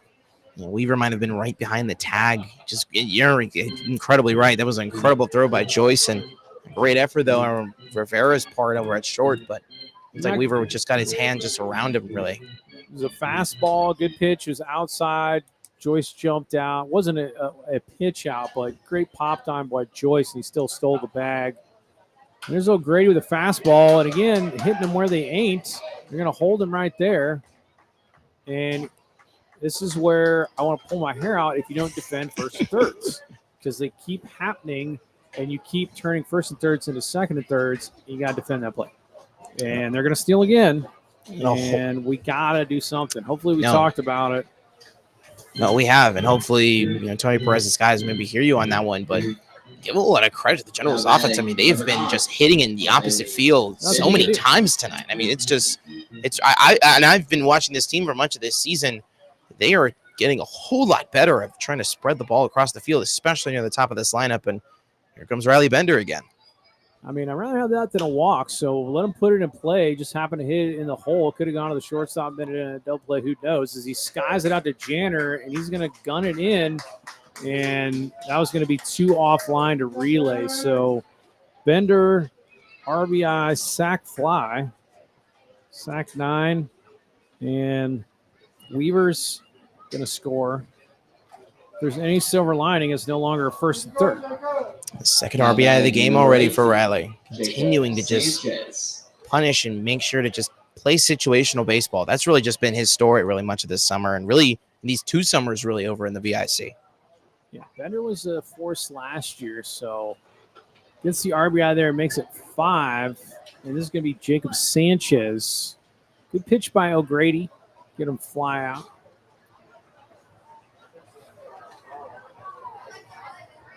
Gonna have to check on Bragg. He stole in the second.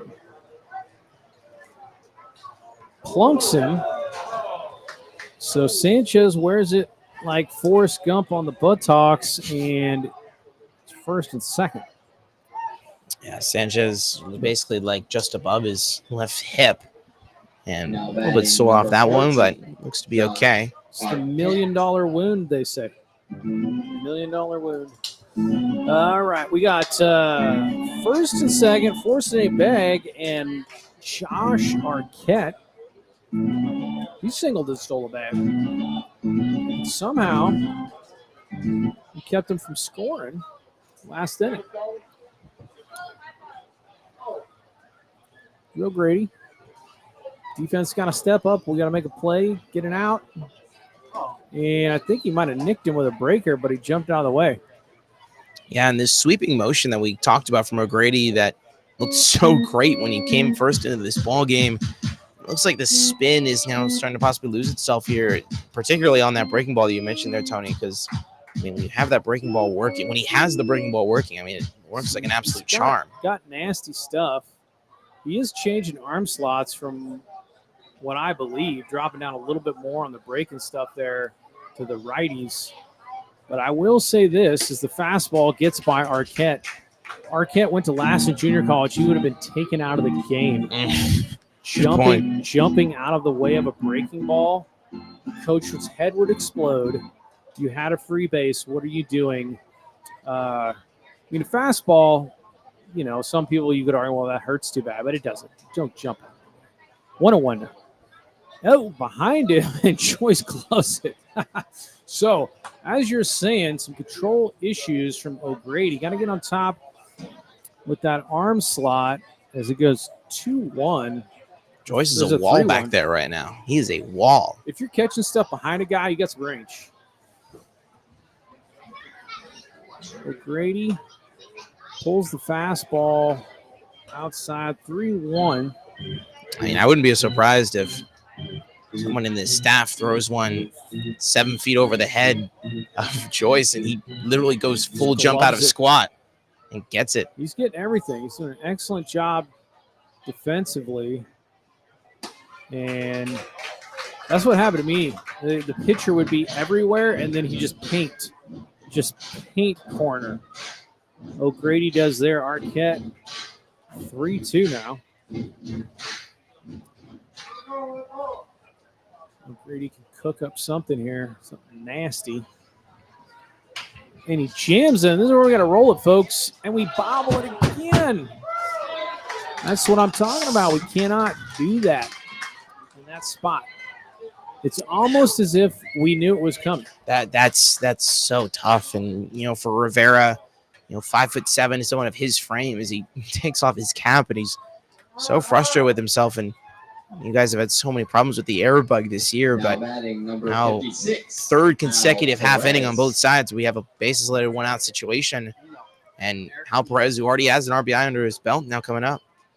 So bases juice now. I just felt like the baseball gods were going to give us that ground ball. Victoria's been hitting the ball hard, but it's been finding holes, and you knew eventually one was going to find a fielder. They were just going to give us a chance. They've been hitting it where they ain't. Finally, we get the tailor-made, and we don't transfer the feed.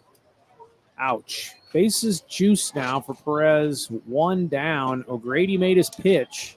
He came back. He came back on that at bat to Arquette and made his pitch. And it was a slow roller off the bat of Arquette. So even if he does field it cleanly, it's still a difficult play to turn 2.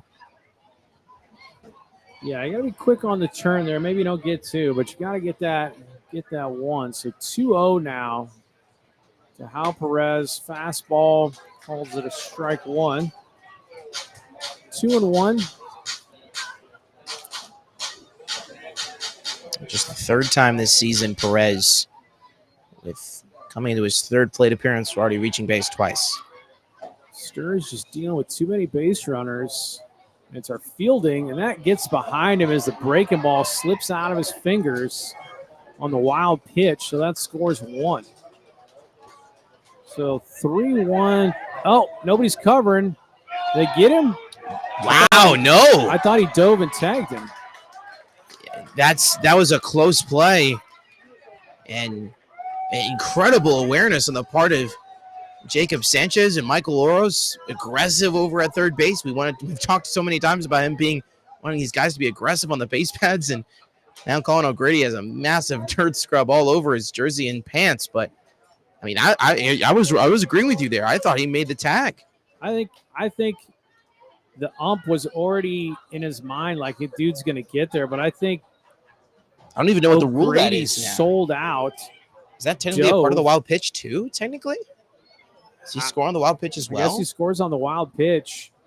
And it's a fastball by Perez to make the full count. But after the pass ball, I was looking up. I was like, does O'Grady have the ball or does Joyce have the ball? And it was a foot race. And I was like, okay, I can see that O'Grady has it, dives it, and clearly he got Sanchez on the side, I thought, before he crossed the plate, but just hypernatural reflexes on the part of Sanchez. So aggressive base running makes us look awful. And I want to go take an axe handle to my Toyota Sienna and smash it as the runner goes. Fouled. He'll have to go back. So Arquette on second.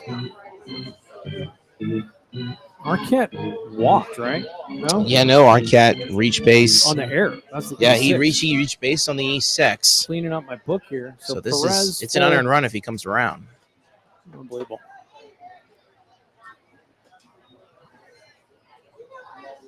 So full count. O'Grady. That ball's up. And it looks like there's a right-hander at least warming right now in the Seguin bullpen.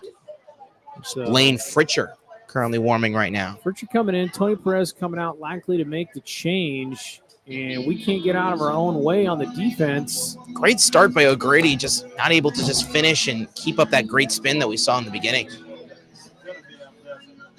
Grady's got good stuff, but lost the handle a little bit on the control this inning. And things getting away from the Stirs. 7-zip. It doesn't look like they're going to change it here. Tony Perez is going to be confident and stick with O'Grady. I like it. And you're down 7. I'm not going to say it can't get worse, but you're already in a long haul situation. O'Grady's stuff when in the zone has been good. So 1 down still. O'Grady's going to have to work with runners here, first and second. This is going to be James Benjamin, left fielder. 7 runs on 7 hits right now for the Generals. I mean, you got to, it's not all unearned rain, right? Because of the hits, they're hitting the ball. But when they do give us an opportunity to make a play on some of these grounders in the infield, we got to come up with it. In fairness, 3 of those 7 hits have come, 3 of those. It's actually 8 hits. 3 of those 8 hits came in the first inning alone, where only 1 run was scored. Bounced up the middle. We got to get it. And it, again, finds its way under the glove. So that's going to be a single. James Benjamin just getting on top of that one. Run scores. Perez has to hold up at second. Barreled it, but hit it hard enough in the right spot, and that's a single for Benjamin. Your broadcast production guy was like, yeah, no, it was 8 hits. So I was originally wrong. He was right. He's been keeping track this whole time. So Lewis knows a lot. This is going to be the 9-hole Ryan Beatty out in the right field tonight. No, he's playing second. What am I talking about? He's a right fielder. That's Weaver. Beatty, second baseman. Second time tonight, 8 batters in 1 inning. I mean, if you look at the balls, they bounced up the middle. Hit in the first inning, kind of a liner off of a leaping Strasner glove. Bender went under Samaniego's glove in the 5-6 hole. And we have the E6 on a possible force at second. Just balls finding holes and stuff getting away from us. Unreal. This Generals offense, probably the best I've seen it through 4 innings. And that's saying a whole lot, because this team has had 5-run innings and 7-run innings as well early in ball games at home. But certainly on the road, this is easily the best they've looked. Max, I'm not going to kick you out of the box. I'm not going to kick me out of the box, but I mean, I'm thinking about it. Like deep, some dark side, there's a devil on my shoulder saying we have to. I'm so superstitious. Are you superstitious, Max? Sometimes. Baseball is one of those sports where it seems everything is superstitious, as Beatty has his life flash before his eyes. He does. Up and in from O'Grady, and Beatty does well to elude that pitch. 3-1. Max Cepeda Jedi mind tricks. You're doing a great job, buddy. I talk trash, but when the Stirs get down, then I just start flailing. I start swinging blindly Haymakers. every direction. So ball 4 loads it up as Beatty works a walk. We'll see how long this leash is right here on O'Grady, because now you've batted around, and obviously you still have Fritcher warming, or actually no, it's no longer Fritcher warming. Quickly check here who the man now warming is. So here's Whitfield back to the top of the order. He's the 9th man to bat.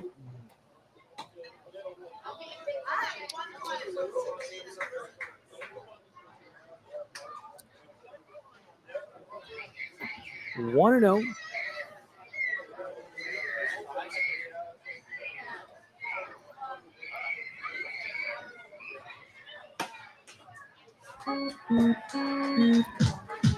And now warming right now, the River Monsters, it appears to be, and I'm going to just double check this here. I'm blocked by the wall, so I can't see. 1-1, Damian Whitfield with the bases juiced, still only 1 down. Fouled towards the parking lot. Lord of the Flies shall chase for an ice pop. Foul ball is an ice pop. 1-2. O'Grady working ahead. Looks like it's Alfonso Camacho. Early warming. He's yet to make an appearance so far for Seguin. I thought Camacho was. He's listed as an outfielder. Yeah, I just thought his position. So you get down 8. Tony Perez maybe saving arms. It's still early. Game's not out of hand, but we got to get some offense going. Pretty good 1-2 pitch there from Colin O'Grady running it in on Whitfield. Whitfield can't commit to swing to that. That's a good pitch. So 2-2.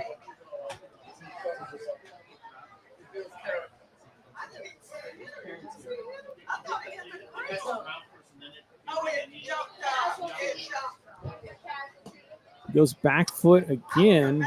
Count goes full to Whitfield. He continues to be just so great when it comes to plate discipline. And honestly, you're just sitting at the top of the order and just seems like a murderer's row of guys who have just been tearing the cover off the baseball right now. And absolutely right. If you're Seguin, just get a ball on the ground. Try not to do too much. You know, I mean, from the Seguin side, it's grounded down the line. That's going to score a couple. Over is Janner, up with the throw into second. And Whitfield with an RBI double. And it's official. Wow. I could say the wheels have fallen off. There's no other way to put it. And that's just great situational hitting by Whitfield. And yeah, I mean, Tony Perez, he's pulling the plug now. So Benjamin Perez score. That's going to make it a 10-zip ball game in the 4th. Wow. This is where I start talking crazy other, topics. We were talking yesterday. I feel like you're not about- going to invite me to the booth again the rest of the season. Nah, dude, I got it. It's the broadcasters' brethren and man. sistren. The broadcasters' secret I mean, society. now I have all these storylines going back to Victoria tomorrow night with these two. I mean, my goodness. I'm gonna have to go down and get in your booth and put the jinx on the Generals or something. You got a pretty small booth, so we'll squeeze you in. We'll squeeze you in. Nah, you just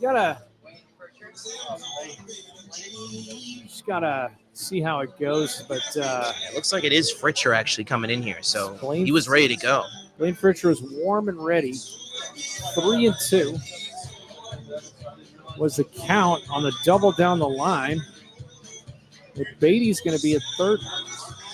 Get my book squared away. And we batted around because Weaver's about to come up with a pitching change of Blaine Fritcher. And that's been the sneaky thing that's been impressing me a whole lot with the fact that this Seguin pitching staff has been struggling with. And I don't know if you can attest to this with the games that you've seen so far with this staff.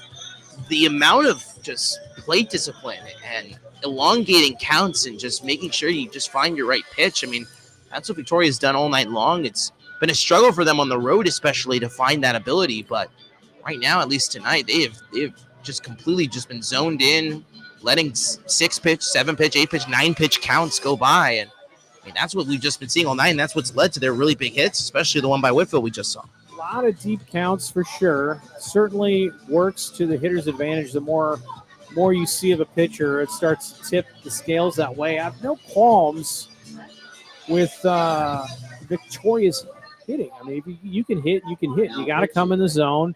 The onus is on the enemy to hit the ball into play, and they have done that. The Victoria Generals have hit them where they ain't, and that's how you win ball games. Is this game closer if we don't make errors and walk guys? Certainly, but we're still possibly down 6-zip, and that's no place to be either. So we got to get the offense going and stop giving freebies. Yeah, you don't count long at-bats or long pitch counts as errors in the book by any means. And certainly at least Blaine Fritcher is going to at least try to calm that down now and take a look at some of his stats so far this year. And at least in the case of Fritcher, he's had a fairly unique season, at least to begin the campaign, at a shorter Lexington, Texas native. He's given up combined 3 runs, 5 hits, 4 walks, 3 strikeouts. 6.75 ERA. Faced the Generals on opening night. Gave up 2 runs in relief in a game that the River Monsters won.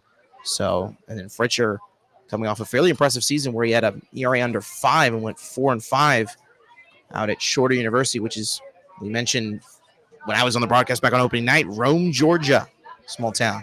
Rome, Georgia. We had the king of Rome last year, Logan Stockton, great River Forgot Monster to mention him. great Ugh. from Shorter. The Unreal shorter guy. Logan Stockton was the absolute heartbeat. What a great guy. He said he might come back because he's out of eligibility. We said we have a Logan Stockton night as Fritcher misses inside. Weaver started this inning with a walk. I would not be surprised if River Monsters become the first team in TCL history with bobblehead promotions. I would not be surprised at all. Innovates. That's what you do. But Logan Stockton would be a great first bobblehead to have. Fritcher bends in a hard cutter for strike one. 1-1 to Weaver. And yeah, I mean, it's axe handle time. I got to go out, smash up the Toyota Sienna. I have to find a pillow, scream into that. Trying not to drink hard alcohol in the booth, but you're down by 10 in the fourth. Goodness gracious. And this is what I say. And again, I will say this, though, Max. You were there for the Magic. Yeah. So we're only half only half joking around here. We don't want to go 4-14 again. Yeah, and I know it. Yes, and this is the franchise, obviously had the worst record in the TCL in its inaugural year, which you were obviously here for. And then I'm telling you, that month of July, really after that All-Star game in Baton Rouge, the Tide, specifically with those four guys that I mentioned earlier, that offense just became the unit. And regardless of what the pitching ERA was and the errors and everything like that, the offense became the unit. And especially in the postseason, when you would think pitching would be the most important factor, it was not the case for Seguin. But obviously in that title game, the Bombers only score one run. Slide out. Dakota Howard tracking it. It'll score a run because there's only one out, and he keeps the runner through with a nice throw. So RBI, sac fly by Weaver. And first, second, two down finally. And it'll be Travis Bragg. And Beatty scores, making it 11-zip. Yeah, I mean, it's maybe a bad thing to have that in the back of our memory banks that, hey, you can have a slow start. You really don't want that slow of a start. Number 23, Travis Bragg. And reminder, and this is also the silver lining for Seguin, this league, especially this year with the addition of Lake Charles, I mean, it has been a chaos of parity. I mean, the two teams that currently possess the best records technically lined up the middle, but I think Howard's got it.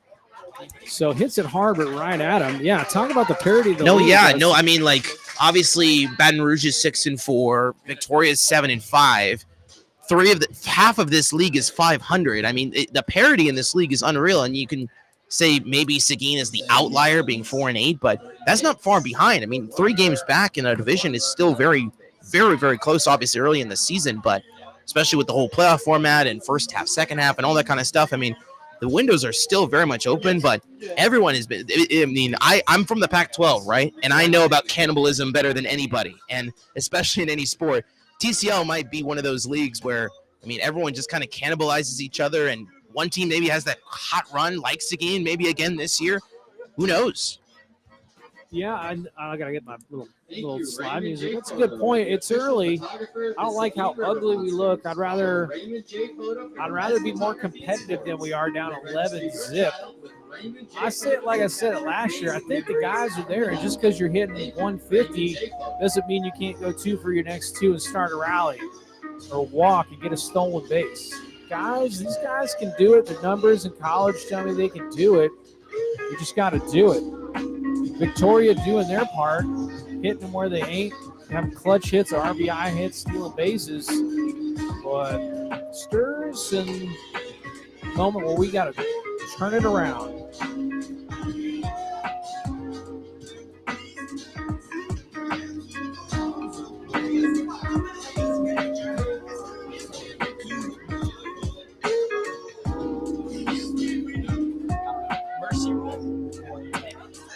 There's technically not a mercy rule in this league. There's no mercy rule in this league, folks. Come on. So it's either going to get really interesting with some kind of special comeback, or it's going to get really ugly, or it's just going to stay ugly. We're going to have to see. Zip tie Max Cepeda, and then we're going to dangle him from the press booth.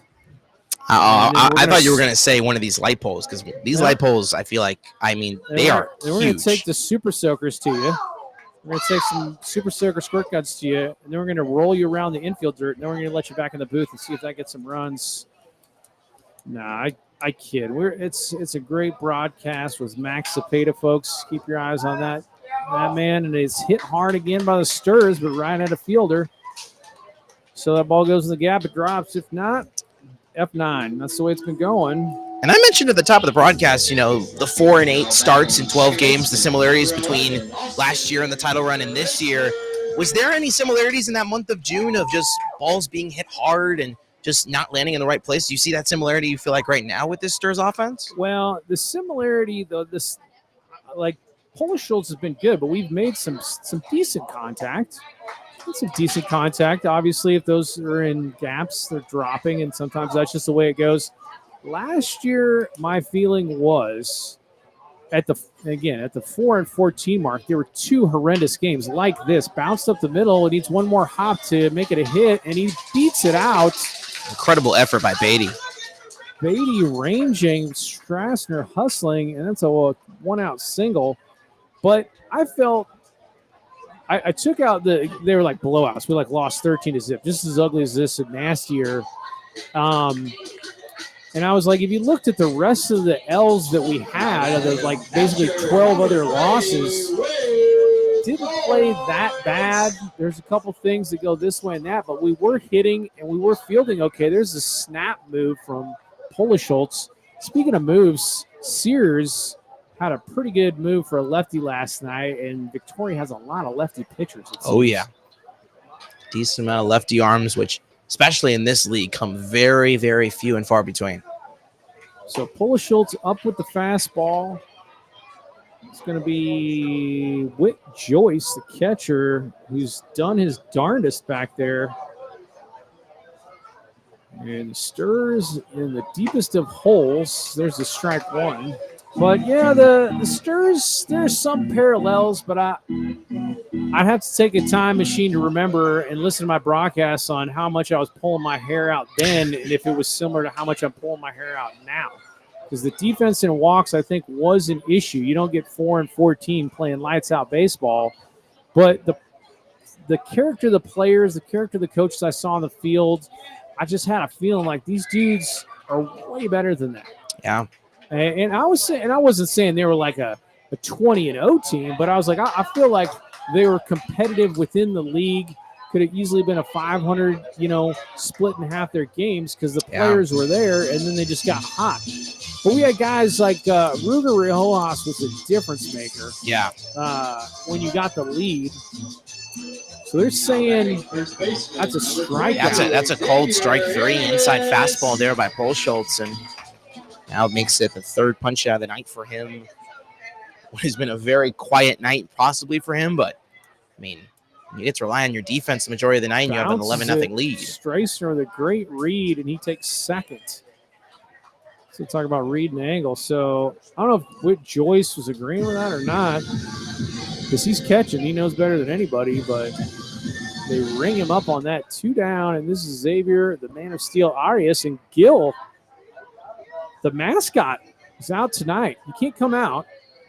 I saw him for the first time in person on opening night. Hit hard, but right at Mr. Bender. And again, the Sturs don't find the hole, but what else you do? Keep swinging the bat. Hit it hard. That's all you could do. And that does it for the Sturs at the bottom of the 4th. No errors, 1 runner left on base. 1 out to 6. Ooh. 11-zip going to full control. Top 5. Unbelievable. Fans, it's time for the Dizzy Bat Race presented by Centex Elite Baseball.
right, there we go. Riley Bender makes a catch and then leads off. Fritcher did come in and get 2 outs instantly, so that's nice.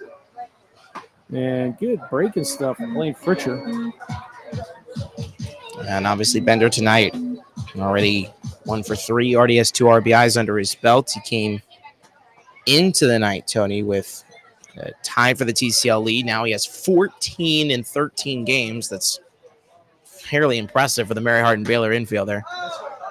Is he a senior? What's Bender at? He is a junior. He's originally from Abilene Christian, transferred to UMHB this past spring.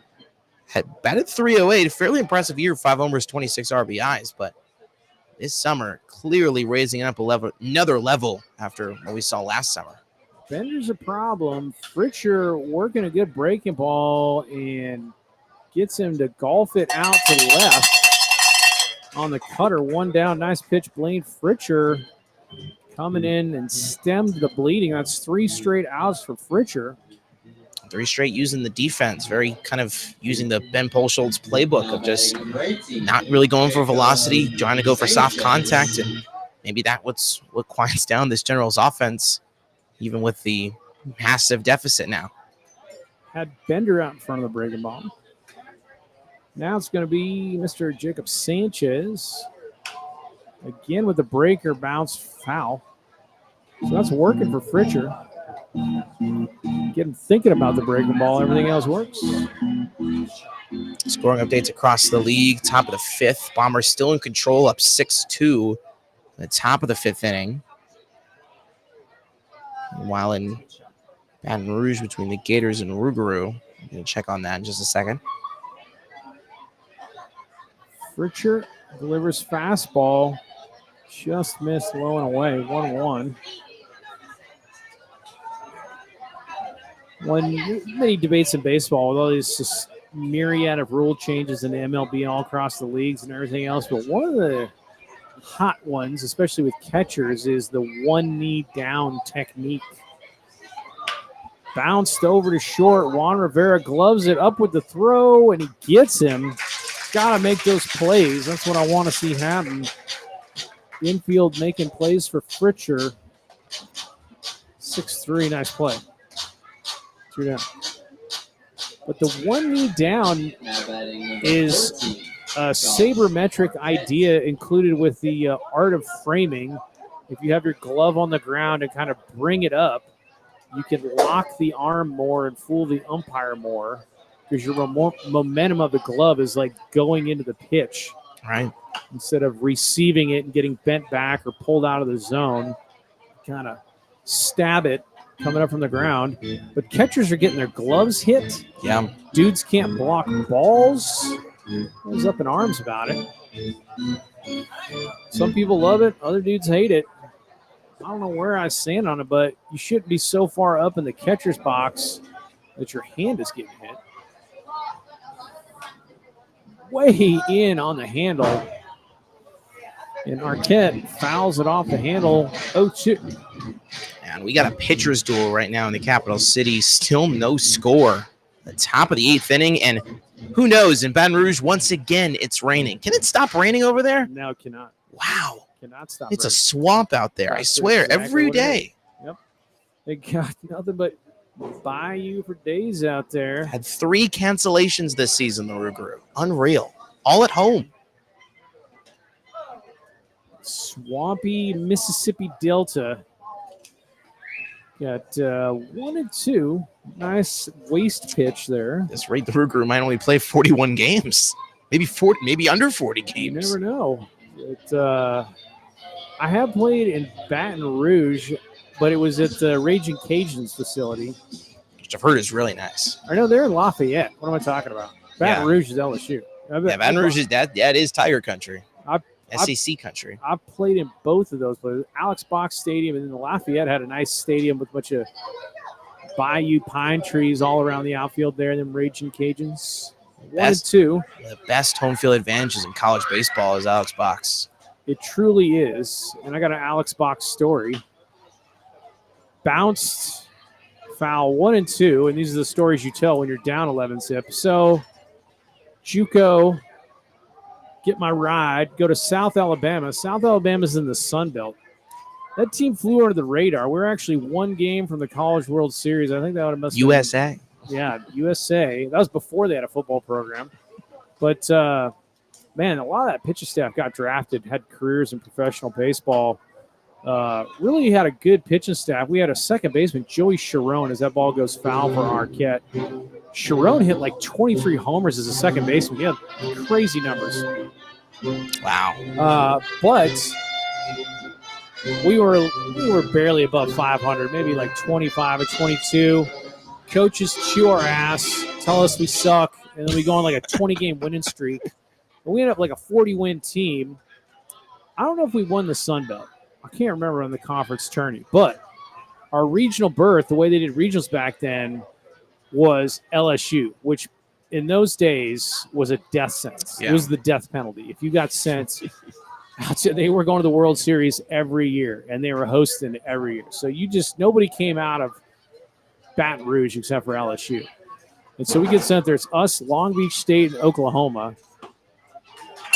And nice pitch, Blaine Fritcher, as he gets Josh Arquette. 5 straight retired. So Blaine Fritcher, the antidote right now. Wish that happened before 11 runs. But put on a little background music for my storytelling. Okay. This is a pretty good story, just to let you know, at LSU. I think Skip Bertram's still the guy down there. We beat LSU the first game of the tourney. I think we're the 4th seed, maybe. I don't know how it works. We beat LSU, put LSU in the losers bracket. LSU, and then maybe we beat Long Beach or Oklahoma, but we're in the winners bracket just waiting to see who comes out. LSU does their job. Takes out Oklahoma and Long Beach State. We have to beat them on championship day, but LSU has to beat us twice. Wow. They got to beat you twice. Yeah. And so we're playing them, and I can't remember exactly how the game is going, but there was as we talked about, a massive rain delay in Baton Rouge. Massive, like 2 hours. Huge storm. And so what do? They go, you guys wait in here.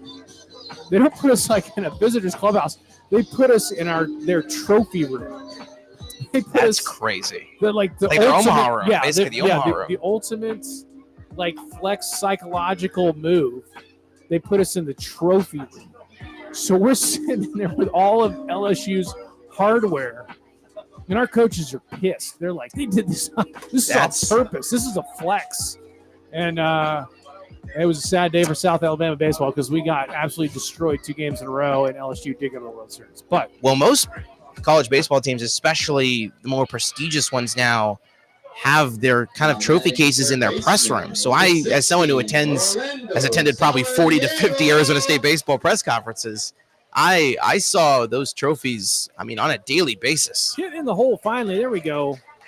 So a River Monsters bat finds a hole with Samaniego, leading us off with a single in the beginning of a 12-run comeback. It's about to happen. But, yeah, that was I'd be so sad if that did happen. That was memorable. It fired us up, but we couldn't do anything. I'm a broadcaster. I love close games more than I do blowouts. That's in our DNA. Yeah, that was a tough way to lose championship day, but LSU won at home, took us out with the World Series. I can't remember they won it that year, but that was the year they had Brandon Larson, who hit like 40 homers, was a first rounder to the Reds. That was also the era of Pat Burrell. I played against Pat Burrell when he was at Miami. As that shot out into right, could be trouble. Long run, and it's foul. So Juan Rivera. James Benjamin, had a foul. So Samaniego on, Juan Rivera with new life in the forthcoming inevitable 12-1 run rally. But Baton Rouge, as much as I want to hate LSU, and some parts of me still do, I love good baseball. And they had some powerhouses. One guy, if you remember this, I'm pretty old, dude, so I remember this guy. This guy was before even – he wasn't there when we played LSU, but they had this dude, and I had to go look up his minor league stats, Eddie Furness. Okay. I think there we go. Stir's hitting them where they ain't now. Juan Rivera goes the other way in the 5-6 hole. And the fastball command, at least right now for Schultz, he's kind of leaving a little bit far too over the plate. Was getting very lucky in having guys get on top of it, but no one in the Victoria bullpen right now wouldn't be surprised if someone starts throwing. Schultz his longest outing so far this season has been 6 innings. That's the farthest he's gone. And here he is now in the 5th with 2 runners on early. Yes, it's 11-0, but like you said, it is something. Right. You manage arm strain and arm work as they do these days. It's much more scientific on how many pitches you're allowed to throw. But for our end, I do like seeing us. I mean, we've been hitting it. It's not that we haven't made contact. He's struck out a few, but it's not like he's fanning everybody. So we've hit it hard a number of times, finally getting something to fall. And this is going to be Dakota Howard fouling it. If that gets caught, he's going to throw his. Oh, wow. Is it out of play, though? Josh Arquette had the ball go out of his glove, and then he ran point blank straight into the golf cart behind the Seguin dugout right in the stomach. I hope he's okay. And he's gotten up to his feet. He's slowly walking up. He's okay, but that's why I saw that point blank with my own 2 eyes, and that is painful. That is out of play. Goodness gracious. But the ball went in and out of his glove, and the moment the ball left out of his glove, he didn't even realize the golf cart was right in front of him. Amazing. You gotta give credit when max effort is given. The fact that he's on his feet right now is incredible. As Arquette takes on a golf cart, takes off the jersey now. Actually, it's like little John Deere. That thing's heavier than a golf cart. That thing's all metal. Is that just like a bullpen cart, I guess? Or? Yeah, it's for dragging the infield. It's a little John Deere. Looks like he may have just gotten like dust on him or something. So Arquette appears to be okay, thank goodness. Never want to see anybody get hurt, even though I do believe in plunking baseball players. So it might be, and I can't believe this. So Josh Arquette's normal number is 13, right? He was wearing the number 14 tonight, and now Sam Simmons, one of our relievers, is now coming out to give him his number 44. So this will be the 3rd different jersey Josh Arquette has worn maybe in the last 24 hours. I wonder why they're changing jerseys. I'm not sure. Maybe there's something wrong with the number 14 now, but sometimes number 14 is not even Arquette's number normally. We have wasps here, so I'm not sure why they're beating the jersey. But I mean, you might be right. Maybe there are wasps, maybe, or maybe it's dust, or maybe it's a rip or something. But I have no idea why you would be beating a jersey on the ground. Well, now we know Sam Simmons is going to have to wear a different number if he has a plan to come into this game as he throws the number 14 with joy into the Victoria dugout. But I mean, from number 13 to number 14 to number 44, I mean, it will be confusing for us broadcasters, but that is still Josh Arquette. So Arquette's 44 now. Full-on Jeter jumping into the stands effort as he goes into the John Deere utility vehicle. But wow. Dakota Howard lives to fight another day. He fouled out twice yesterday. Insanely frustrating. Definitely going to need to check in that after the game. Get some inside scoop maybe. Pull a Schultz, and it's line. That's going to drop for a hit. They're going to hold him right there. We need runs more than we need. That's a smart decision there. Smart decision. Great throw by Whitfield. That's a nice throw by Damian Whitfield. There's no reason whatsoever to run into an out there down by 11. So back-to-back-to-back singles, all hit hard. And the Sturs, once again, Rashawn Galloway, are trying to breathe life into this game. Got underneath the baseball last time he had this chance. He also had 1 out. Now he has nobody out. If he gets that same pitch again, I don't expect the same result. Hopefully, Rashawn just crushes one. And he does. Puts a charge into that out to the left to the wall. And it's an RBI, but boy, oh boy. Oh, did wow. that jump off his bat. Incredible catch by James Benjamin and left. Holy smolians. I don't know what was better, the contact off that ball or the catch. Wow. I thought that was gone because that I did too, man. Oh my. Wow. This unreal power by Galloway, Benjamin leaping nearly at the wall, and the sacrifice fly. And Michael Oros now going to come out and talk with Paul Schultz. No one in the Generals' pen, so this is probably just motivational talk here, Tony. But I mean, my goodness, what a bomb! Crush that. It's exceptionally hard to get out in left. Yeah. To Smokey Joe for whatever reason. De Hoyos did it opening day, which I was shocked. Frankly, it just doesn't happen that often. And Galloway absolutely got all of that and crushed it. And you got to contend with some wind.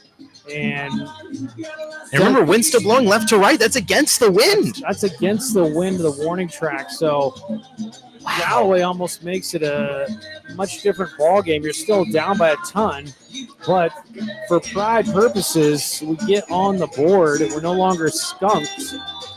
And he gave it a ride and gave me a thrill. If you're a Generals fan, if there's no wind at this ballpark, that's a grand slam. Probably, no doubt about it. Probably a grand slam in a lot of parts.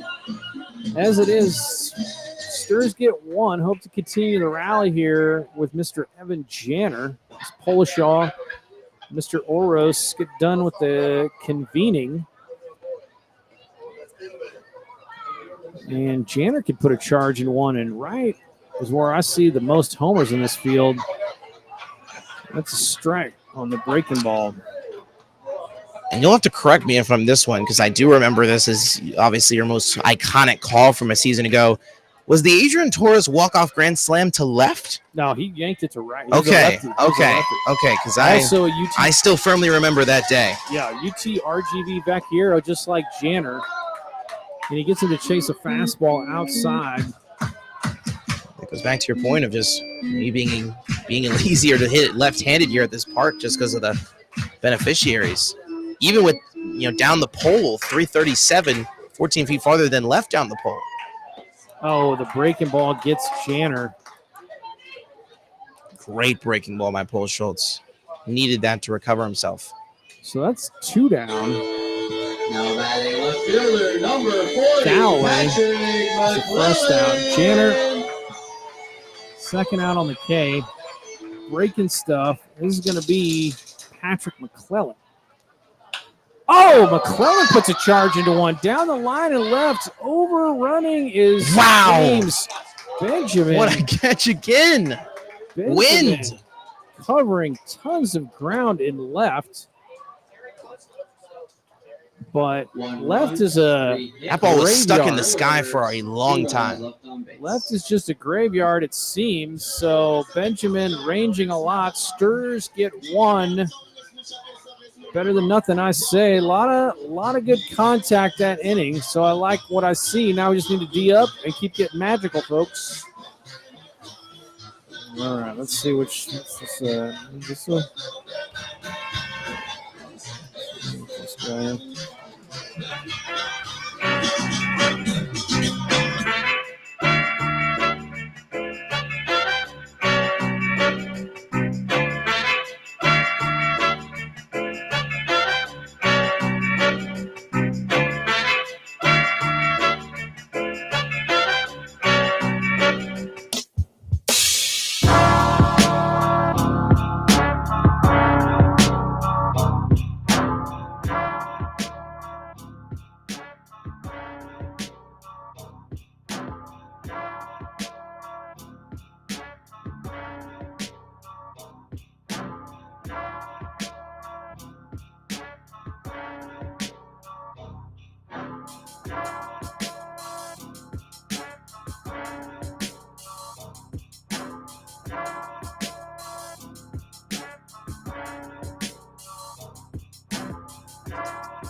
right. We believe that the Arquette situation was fire ants. which in and of itself is wild. So you're going to run into a utility vehicle at full speed and also fall into a pile of fire ants. And that's pain on so many levels. That's just toughness. That is toughness. So here's Fritcher out of shorter, who's been the key to slowing down this Victoria General onslaught. 11-1 right now. Hal Perez up again, but Fritcher has been just working clean since he came in, and then our offense started clicking. So we got the heir apparent to Al Michaels and Max Cepeda, and I'm waiting till the end of this game so I can say, do you believe in miracles? Too kind. I'm going to use that. I'm going to use that line. I'm going to steal it from Al Michaels. Do you believe in miracles? I'm not going to be – I will try to be joyous because I'll be like, oh, my goodness, I can't believe this happened. But, I mean, the joy won't be probably the joy you're feeling if that does happen. Yeah, I'll do it like Lloyd Christmas at Dumb and Dumber. I'll just get right in your face and laugh and scream, ha ha. I will admit, though, there is one similarity that, and I'm not sure if you're familiar with this because I don't know how often you watch the European football, as those say. Not that much. The Premier League sometimes. Because on BT Sport, which is one of the big sports networks out in the UK, Gary Neville and Jamie Carragher, who are two huge icons in European football. One was a legend at Manchester United. One played at Liverpool. Both are legends of their respective franchises. And they usually are on the call together for a whole lot of games. And when they play, when Man U and Liverpool play together, there's always a camera on in the broadcast booth, so you get the reactions of both guys as each goal is fired into the net. So this is probably the one similarity I could probably say to what we're going through right now, especially if a walk-off does happen tonight. Pretty close pitch, but it's called ball 4 and Hal Perez. Yeah, that would be – it's been fun. I mean, I kind of like because we're both pretty jovial dudes about it. I like to have fun with it. There's no ill will. We're all we are thinking of Dutch, though. We do miss Dutch. Dutch is the man of many talents, I say, and he is missed. The calling of the broadcast is fun, and I am a River Monster through and through. Love this organization, the history of this organization. Bounced over to Arias, who's going to have to take that himself just to get one out. Too slow of a roller to do anything else. So James Benjamin, who covers everywhere in left field, out on the one unassisted.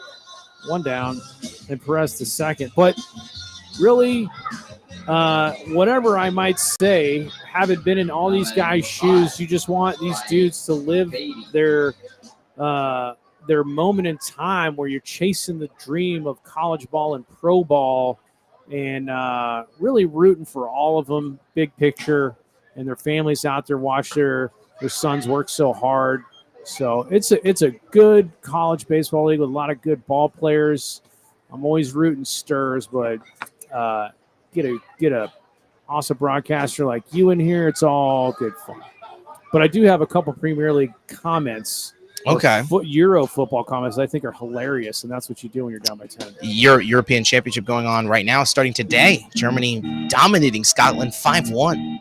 5-1. That's the Germans. They're pretty good. And the tournament's being held in Germany, so it's being held at 11 different sites, and it's all across the country. As Germans are the hosts of the European tournament. Italy, the defending champs. I played some soccer growing up. I could definitely get into the sport. I do liking it. I like it. I like listening to the call with the accents as that's flared out to right.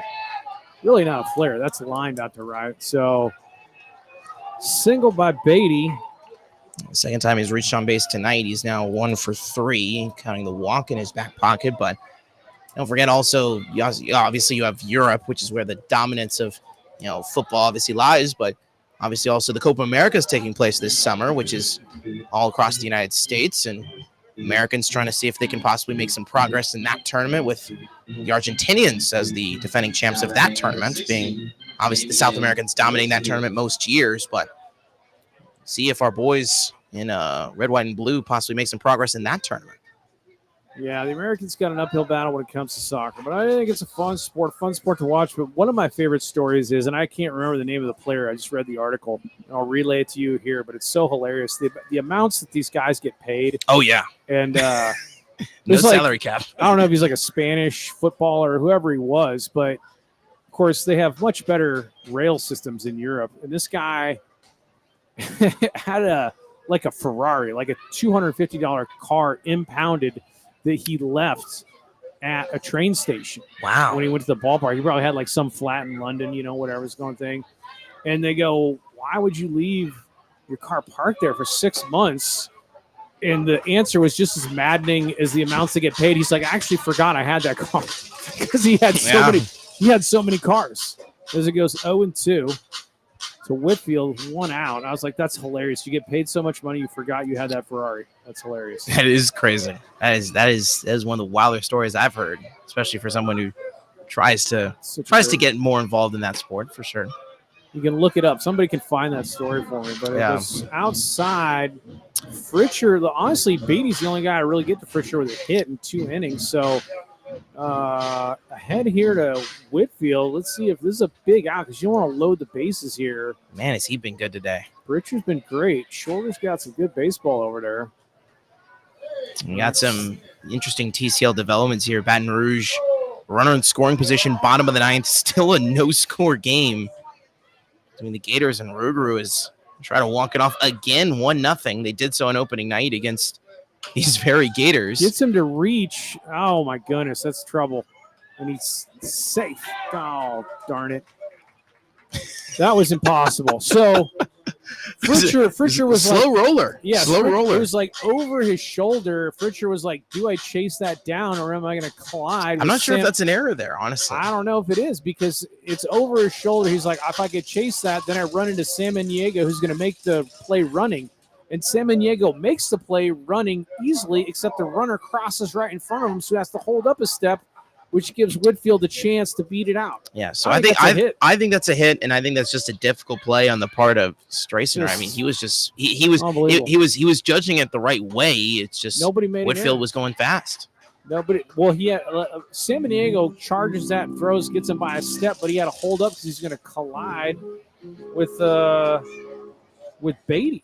He was going to collide with Beatty. So 11-run read is back. Perez scores. And that's his first and second. Unbelievable. He's just going sideways for the Sturs. And the other thing about Euro football, bounce. Joyce got a chance to get him on the good block. Wow, and that's an out. That is 100% an out. Whit Joyce blocks it and guns him. Great throw. I mean, Beatty, that's a risk. Beatty obviously had a good jump, but was leading too far to the right. Nice play, Joyce. Whitfield still at first, surprisingly, on that all that transpiring. So 2 down, Whitfield at first. And if you're into the Euro football Series A, which is the Italian Premier Serie A, I believe is how it's Serie called. A, I can't say that. No. It's a unique name. Foul. But for all the drama you get in and I don't know what sort of television package you have to get Serie A. It's probably very expensive. Very expensive with how much they care about their football. I've seen some of it, and it is hilarious because the Italian league is so emotional. Oh, yeah. They instead of doing the crazy celebration, they cry when they score a goal. Those teams, AC Milan, Inter Milan, Juventus. They'll come to tears if they score a goal, and then all the girlfriends are in the stands are like models from the fashion houses. It's crazy. Samaniego stabs it and gets it in the hole, and that ends it. So 11-run read is back on the part of Whitfield. No, that's a Streisner or Samaniego moved to second. No, it is because Streisner. That's not Streisner, is it? Yeah, Samaniego moved over to second. So he makes that play, and that ends it on the bouncing ball in the hole. And Victoria gets one, back to 11-run deficit. We're going to go to the bottom of 7th inning stretch. And keep the mic open for the song. I believe it's middle of the 6th, actually. It's middle of the 6th. Oh, no wonder. I moved over on my book because they battered around in the 4th. No, yeah. This game's going. It's been a slow roller here on this Friday night. My book got all jacked up. Yeah, bottom of 6th. Never mind. Payne. Let's go right here. Get some rally songs. 10,000 feet. Gotta fly. Get me a ticket. wanna feel the heat. Huh. Fly over the ocean. I take you along. Move like a rocket man. I live in motion. We land in New York City. 'Cause I love the way she moves. Gotta hold on tight all through the night. Get on to the aeroplane.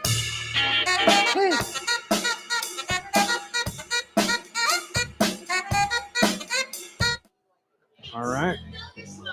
Leading off the River Monster, second baseman, number 11, Austin Straisner. Did Straisner move? Because I swear that was Samaniego at second. I could be calling it wrong the whole time. I think Straisner might have moved to third.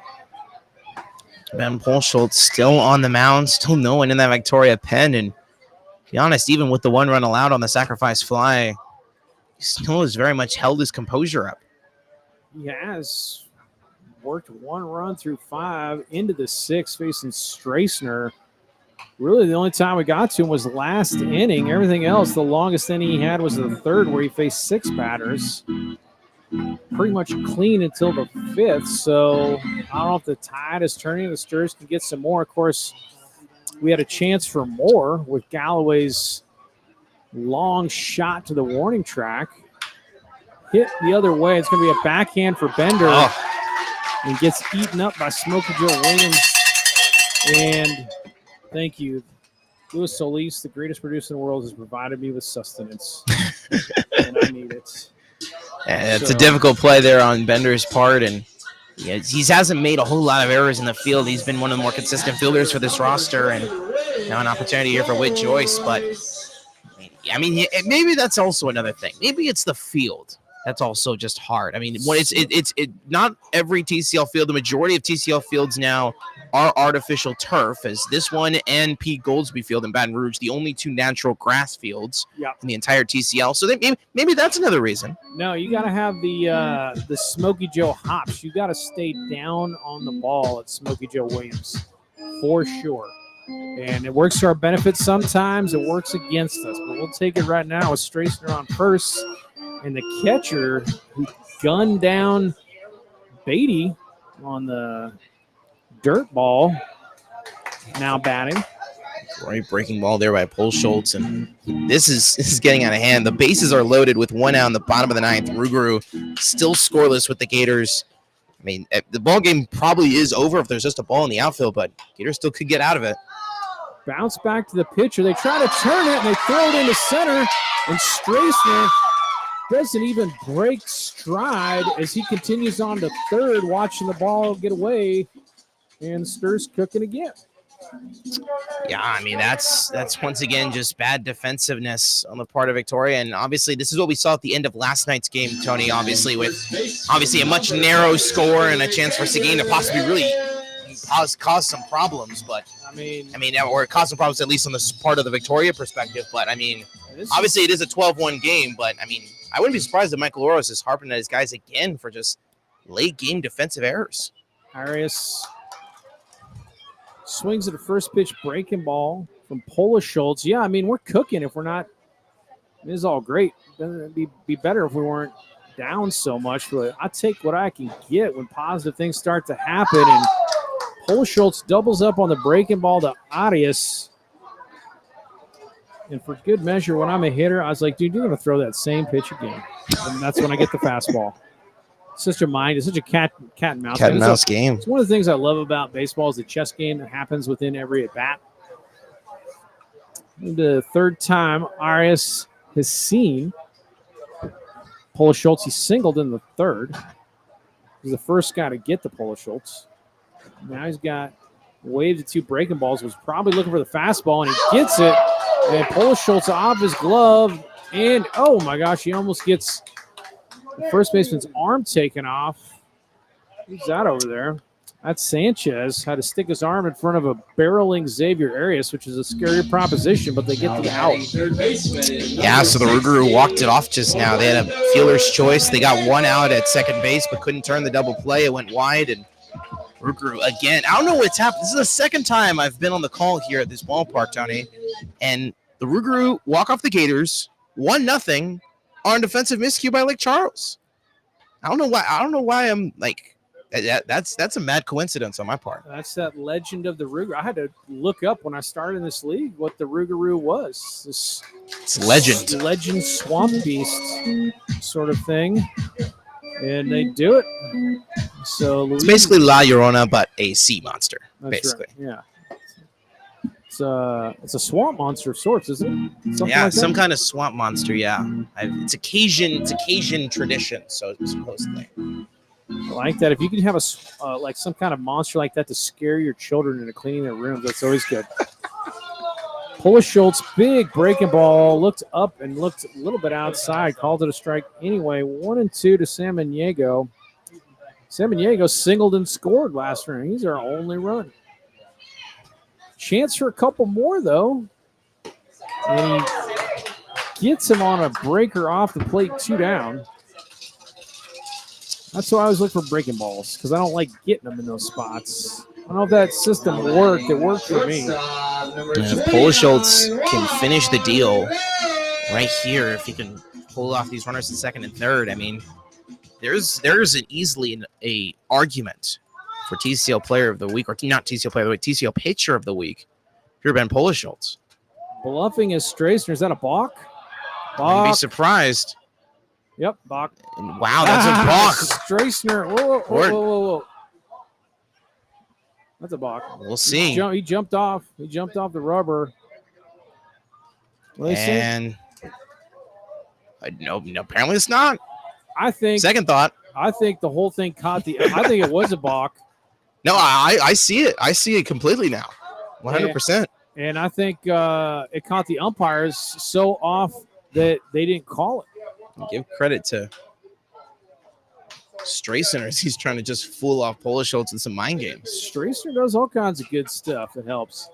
So bluffs it, and then Polishaw jumps off the rubber, but it didn't look like he stepped back when he did it. It looked like he just jumped towards third, like what's happening, and didn't step back. Shot the other way, unbelievable. That's a line drive. It's got to find a hole for us, and it doesn't. So Rivera. What's 6 innings for Ben? Unreal stuff. It's tied us up. We've had our chances. We have not capitalized. So Polishaw goes 6 innings, only 1 run right now. We come up empty-handed again. Tough break there. Good base run. I thought we had one on the block, but I guess not. So 1 earned run in his last 12 innings of baseball, Tony, from Ben Schultz. Runs, no hits, 2 errors. Just get hot. We got to get hot on your relief. If you're bringing somebody in, sometimes that's like when you take out Blake Schnell when he's unconscious and you can't hit him. Go sideways. That's what we need to happen. We need to jump on the bullpen. We got 3 innings to do it, folks. All right.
All right.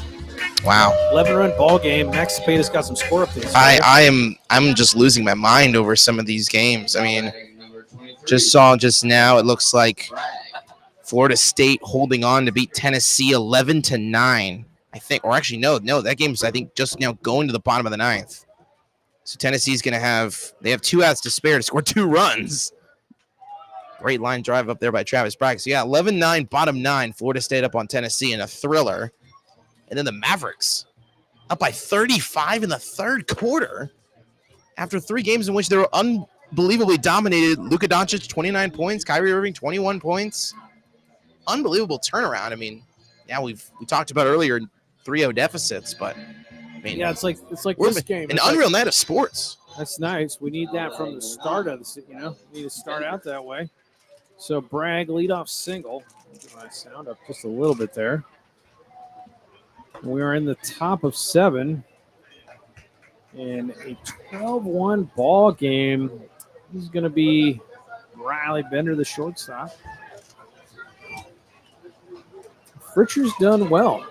He has. This game got away from us in the first 4 innings and went to Colin O'Grady, who was absolutely just wiping people out with his breaking stuff, but then had some control issues. And then the 4th inning, wheels fell off generally, defensively, based on balls, and add to that timely hitting by Victoria, and you put up 7 is what happens when those things converge. Yeah. But since then, Fritcher's come in and been done outstanding. Well, he has, and now he's probably facing his toughest challenge yet, facing Riley Bender for the first time. And Bender shoots it the other way down the line. That'll get That's a down fair for ball. base That's going to hit. the wall. On his horse, he's thinking 3. They're going to wait. Brian's That's gonna a wait. long throw for Janner. Oh, I think he probably would have made it. I think he might have too. That was a long corner down there. Conservative approach from Michael Oros, but when you're up 11, you can do those things. Guess so. So Bender with a no-out double, 2nd and 3rd. 2 for 5, 2 RBIs in the night for him.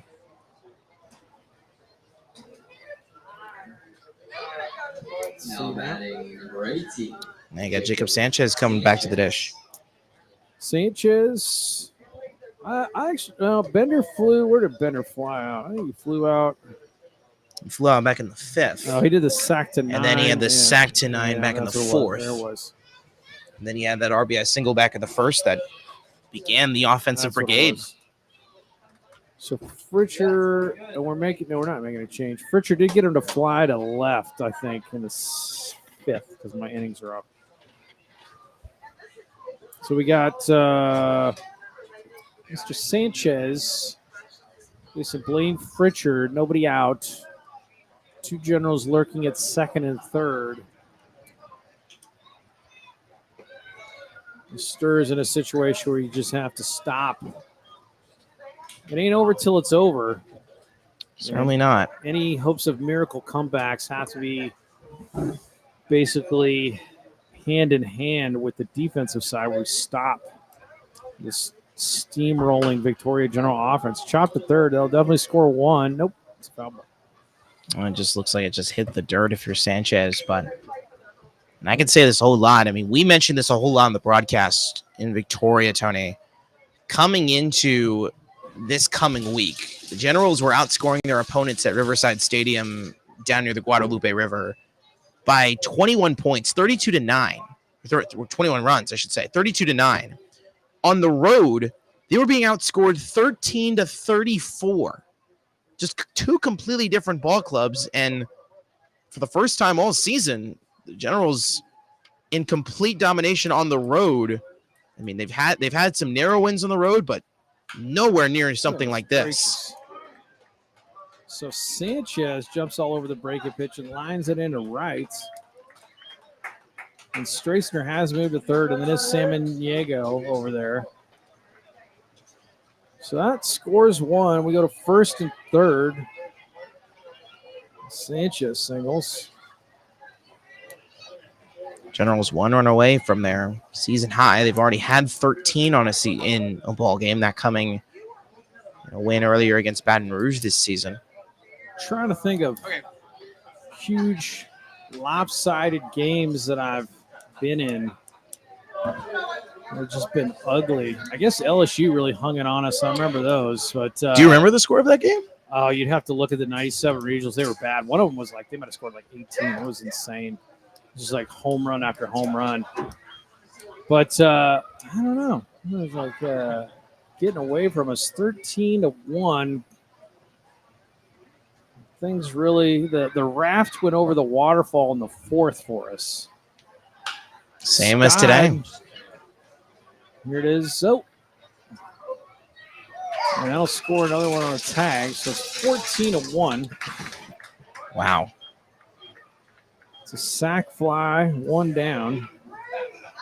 Everyone in the Generals lineup has scored except for Ryan Beatty, the 9-hole hitter.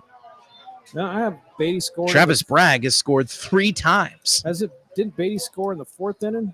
Yeah, he scored in the first, fourth, and seventh. And Hal Perez, who's now coming to the dish now, has scored in 3 of the 4 times. He's reached base all 4 times, has been walked in each of his last 3 plate appearances, and has scored in 3 of his 4 times reaching base. Unbelievable.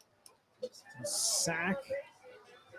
And this is her catcher, also to keep note of.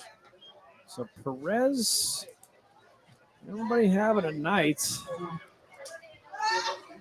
Can't say I'm pleased, but I have to give credit where credit is due. There've been some Except for Ryan Beatty. I think he scored though, didn't he? No, he did not. In the 4th inning. What's that about? I gotta count. Or actually, no, you're actually right. He did. I completely forgot. I forgot to fill in a box because, like, hold on. I actually need to count my runs. 1, 2, 3, 4, 5, 6, 7, 8, 9, 10, 11, 12, 13, 14. Yeah, you're right. I didn't count that one in the 4th. Look at you, T-Texas Tony Turnstile, just keeping me up to date on the book. Trying to keep a book. I'm terrible at it. So always so much going on. Nice breaking ball from Fritcher there. Fritcher's still competing. I see the Stir's still competing. That's what you got to do when you're down. Never say die, or you can't have the most miracle comeback, which is, of course, what we need. But we got to stop these doggone Victoria Generals from hitting. And he gets him to reach on the off-speed, flared out Dakota Howard. Under it, 2 down.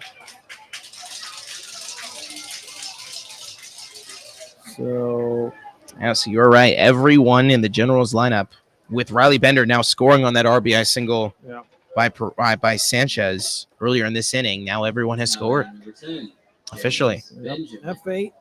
I'll have to go back and ask my general manager and CEO, Mike Yoakum, who's been a part of the franchise since its inception in 2009. Amazing. Gonna have to go ask him when the last time that happened.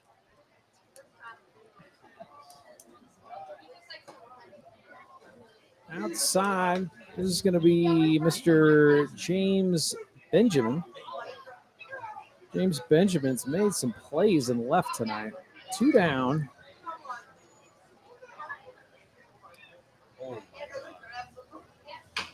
Bounced over in the hole. Samaniego gets it on the big hop, gets it on the glove, and gets him a little closer than I would have liked, but we make the play. But 2 more come across. We are going to now go to the 7th inning stretch down. Take me out to the ball game, I guess. And I'm just going to go hyperventilate into a paper bag, and we'll take a break.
Leading off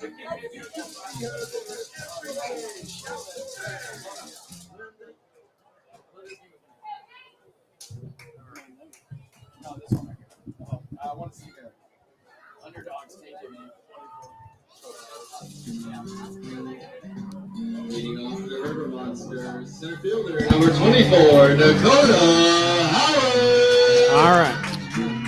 Back to the top of the lineup with Dakota Howard. If you're just tuning in, some TCL baseball. T-Texas Tony Turnstile with the illustrious Max Zapata. Hello, hello. And I'm holding on to my sanity. And Mr. Zapata swimming in the joy of a 13-run lead as we are in the bottom of the 7th. I did ride on the team bus, Tony, so I'm not sure what the environment is going to be like after a possible 14-1 win in the possible drive back, where we'll probably get back to Victoria around 12:30 in the morning.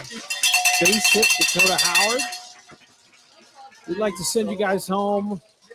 Your head spinning after blowing a 13-run lead. Yeah, that would be an interesting bus ride. Dakota Howard. I will never give up on the Stirs. Here's Rashawn Galloway.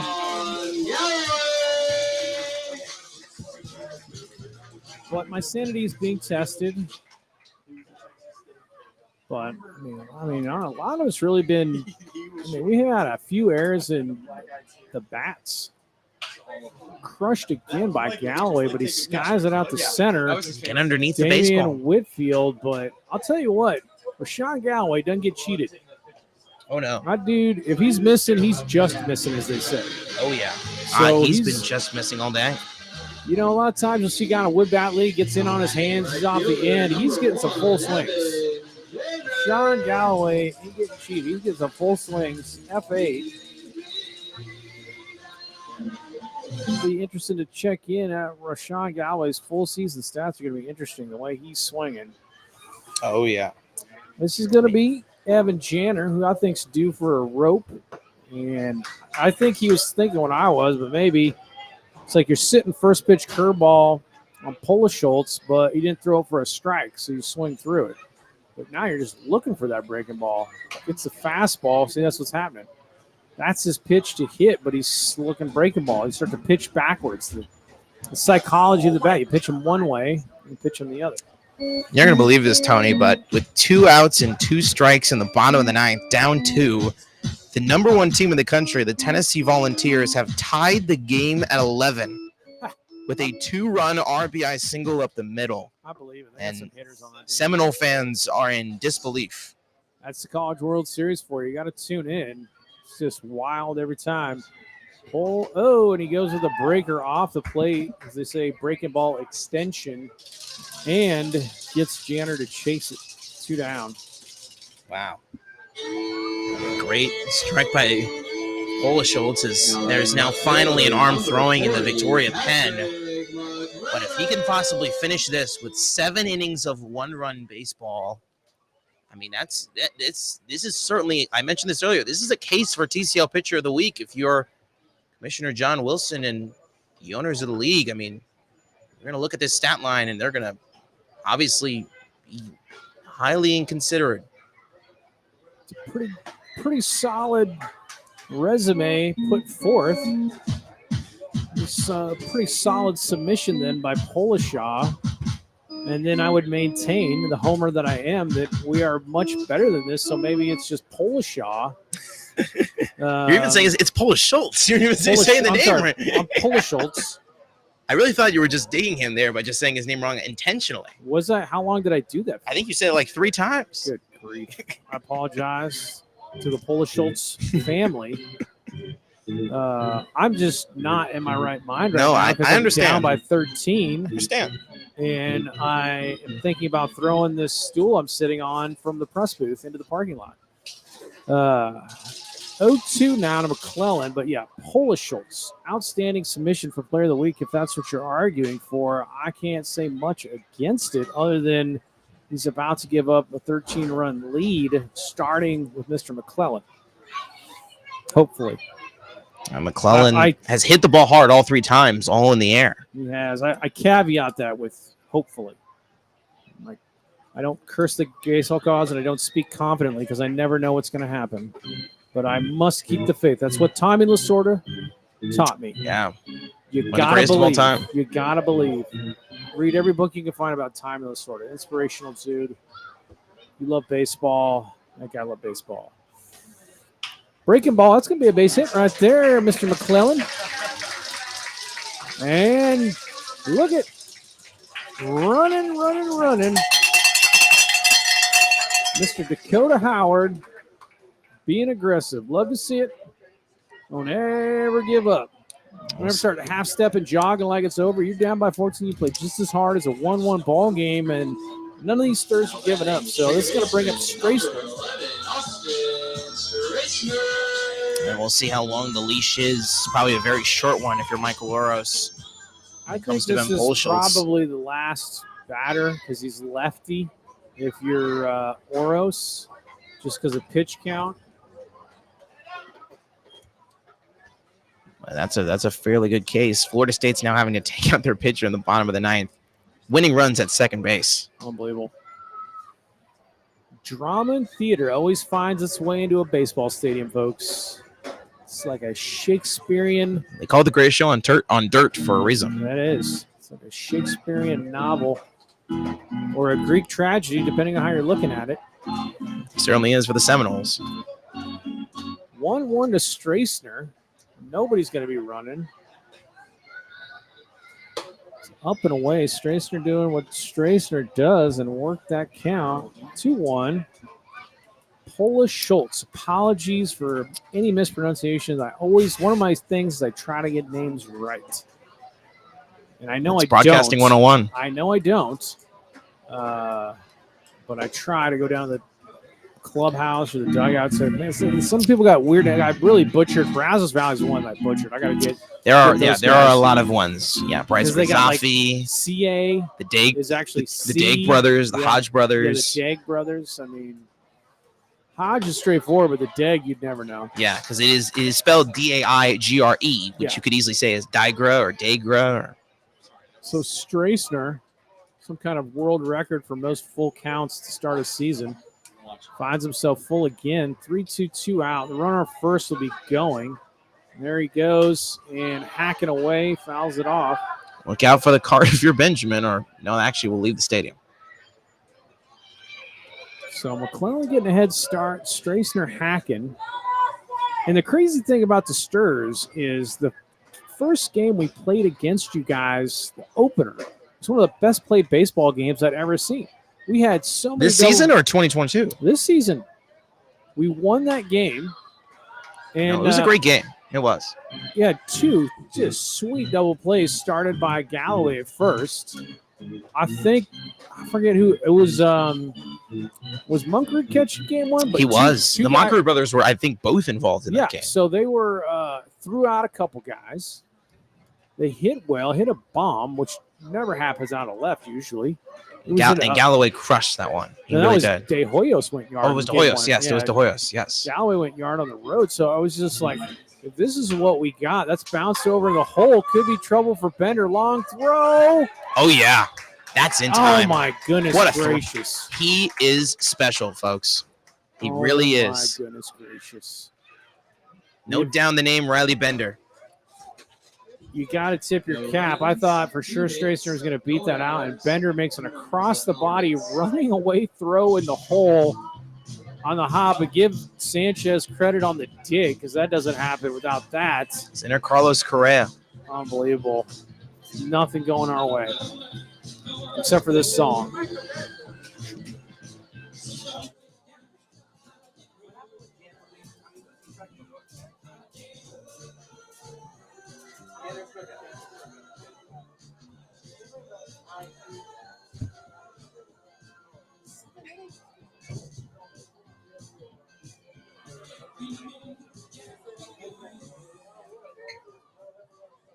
Thank you to Boss's Pizza and New Braunfels, Jimmy John's, and Chicken Express in Seguin for providing post-game meals to our team and our visiting teams throughout the season.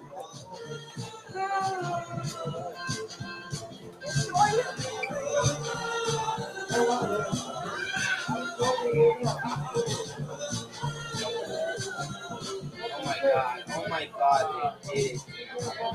That's so stupid. Wow, that's insane. Down by 2 runs with 3 strikes and 2 outs. What the actual hell? I was gonna get stamped.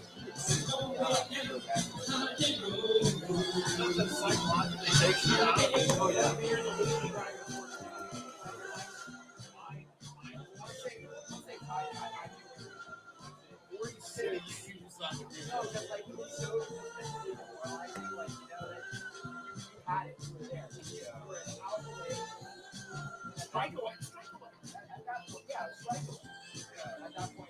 Wow. First men's college World Series. This is coach of the first 2 games, and then with Alfonso Camacho.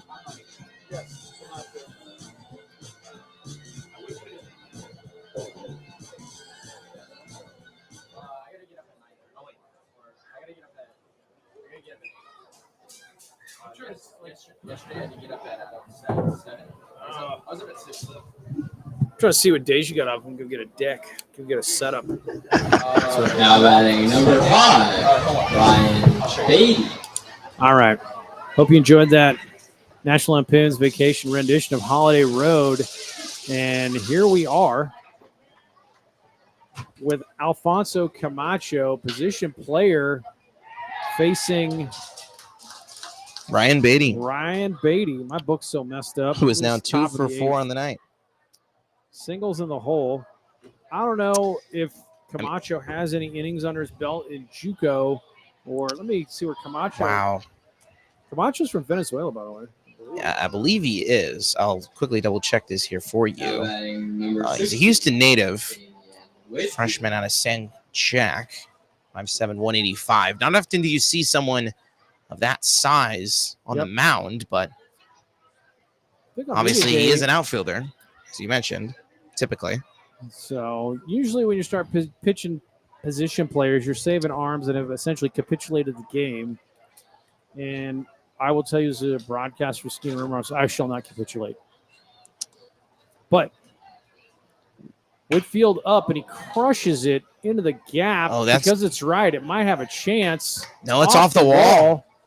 So he's rounding. He's going to have to hold up. Yeah, at look second. out, Ryan Beatty. Yeah, he'll have to hold at third because these are 2 very fast guys. So that one hops the Whitfield- wall. And you can see that So perhaps Howard's pretty frustrated with himself at center field and loose the cap. Now batting number 2, Howard could go up and get it. There's no issues with him. He played one off the wall last night. It was a pretty great catch. I can't remember who hit that ball. I have to look at my other book, which is not here, but he made some nice plays. So Camacho, position player pitching, giving up a couple of very hard hit balls. This is going to be Jake Weaver, and he goes Ephus that almost gets over and Went back. And I have to bring this up because I just learned this a minute ago because we've been talking about it the last couple of innings. History we just saw in Omaha for the first time in Men's College World Series history. The first 2 games of the World Series are walk-offs. UNC walks off Virginia, and Tennessee down 2 with 2 outs, 2 strikes, walks off Florida State. And Christian Moore, the second player in Men's College World Series history with a cycle. The last one, Rin Vigenti by Minnesota in 1956. I'll be darned. That's a heck of a name, Ren Vigenti. Christian Moore, I'm gonna now have in to that company. Look that guy up. Only 2 men with cycles in the Men's College World Series in a game. That kind of makes sense. A TD Ameritrade, it's not as Homer Domish as Rosenblatt was. And if you get Homer and then get that down in the corner and get that triple. But, man, what Still, a game. Unreal game What a and an game. unreal day by Christian Moore. Number 1 team in the country for a reason, Tennessee. Camacho got 2 strikes now. And he brings the fastball, but it's hit hard right at Samaniego, who gloves the hot shot. 3rd RBI of the night for Weaver and an RBI ground out. So 4-3. I'll say this right now. Victoria General's offense is a problem. Thank Because you. Even though even though you got a position player pitching, Can't wait for tomorrow. it's not automatic that you're taking batting practice, but Yeah. that's what these guys are. It's exactly what these guys are doing. They're just teeing off. This is the best offensive game they've played all season. No ifs, no ands, nor buts about it. And it's a shame that not more Victoria General fans see it. Hopefully they're watching us right now. Yeah, I know. You guys travel so well. I was surprised there aren't more Victoria fans up here. But, I mean, there is probably going to be a stampede. We got free ticket nights each of the next 2 nights, thanks to our good friends at Hospice of South Texas and Explore Victoria, Texas, 2 incredible organizations in the community. But free ticket nights each of these next 2 nights with the Stirs in town. And, wow. I mean, Dang. who knows? Sky foul ball. That'll be strike 2. So Camacho getting 2 strikes again on another batter. Hits the roof of Smokey Joe. Smokey Joe Williams. The stadium, apparently the taxpayers of Seguin were talked into a brand new $78 trillion baseball facility or something of that effect. That number might not be accurate. Don't quote me on that. Maybe it's 80 trillion. Is that here in this facility? No, they're going to build it over by the high school. Oh. Understanding. And we get Smokey Joe becomes the Stirs Exclusive home. exclusive home. Skied over to Xavier Arias. And you throw strikes, let them put it in play. It's the first one that wasn't actually squared up as Bragg pops out. F3, 2 down. Would you look at that? It's Riley Bender again. Riley Bender again. May I remind you, he was only 2 for 5. It's not necessarily been a great 2 for 5 is a great night, but in comparison to some of the other guys in this lineup, I mean, 2 RBIs, has the double run scored. I mean, there have been some other guys who've had some better nights. I don't know. I got a different book on, but of course I wasn't keeping an accurate book. And that's a wild pitch, and Whitfield scores at 16-1. Unbelievable. So Whitfield comes in as I'm looking at my book trying to figure out Bender being 2 for 5. Is he 2 for 5? I thought He is 2 for 5, yeah, because he doubled. RBI single in the first, struck out in the second, had the sacrifice fly in the fourth that scored an RBI, that scored a run, Right. flied out in the fifth, and then the double and run scored in the seventh. The one in the first was the one we were debating whether it was an Olay by our third baseman. Yeah. Oh, I see. Okay. Well, yeah, no, he had the double, That's a the good way to put it, an Olay. Oppo double. So Bender up, nobody on now. Camacho, position player dealing. It's featured an Ephus pitch. I respect that. Working the Ephus.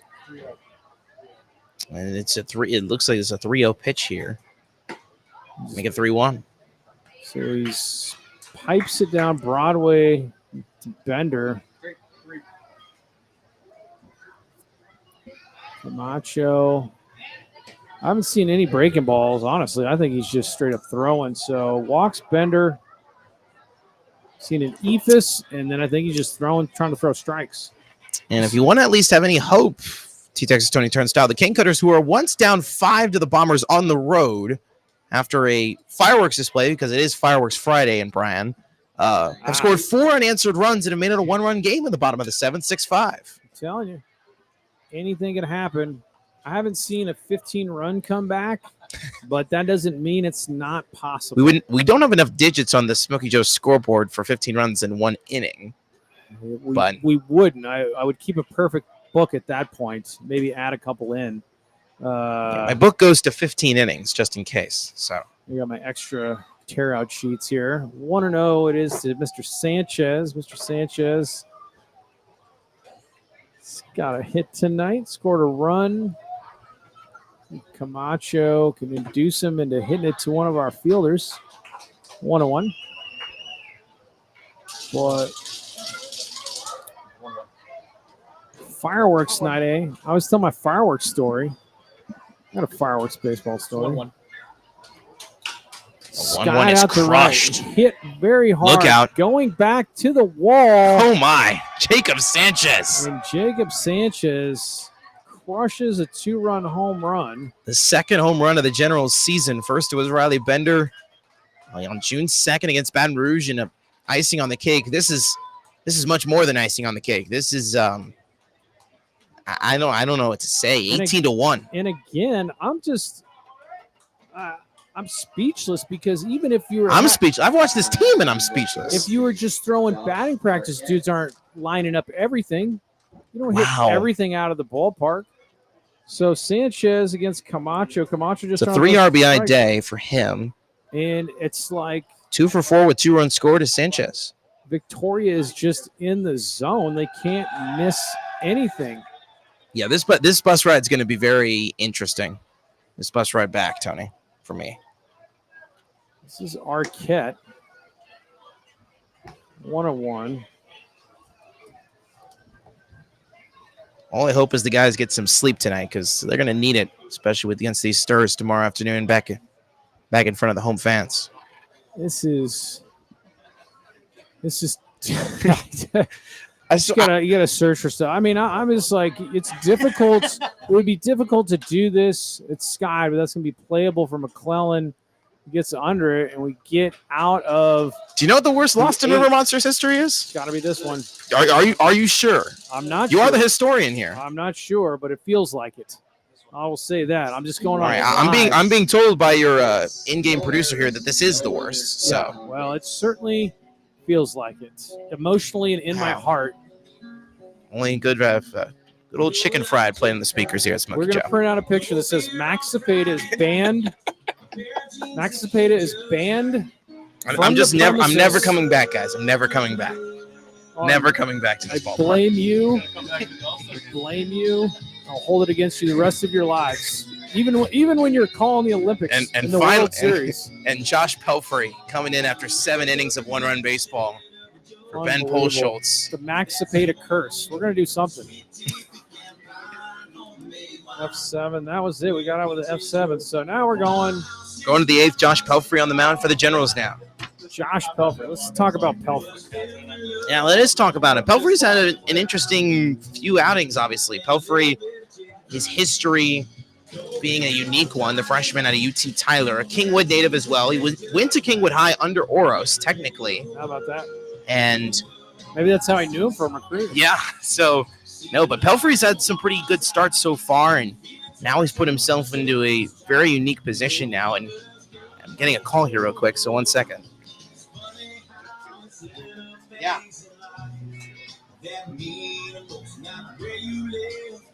Okay.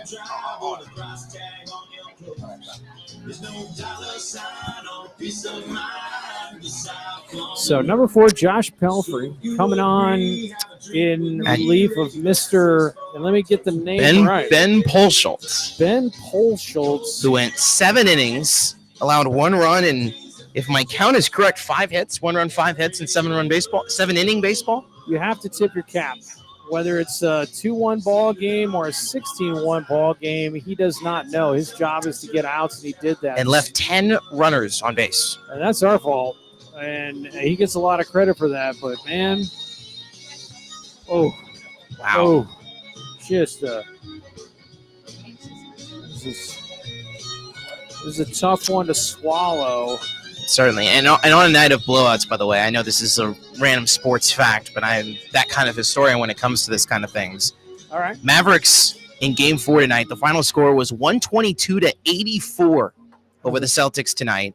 That is the 3rd largest victory in NBA Finals history in a single game, let alone in a game where they were down 3-0 in the series. So now the series goes back to Boston on, I believe, Monday night for Game 5.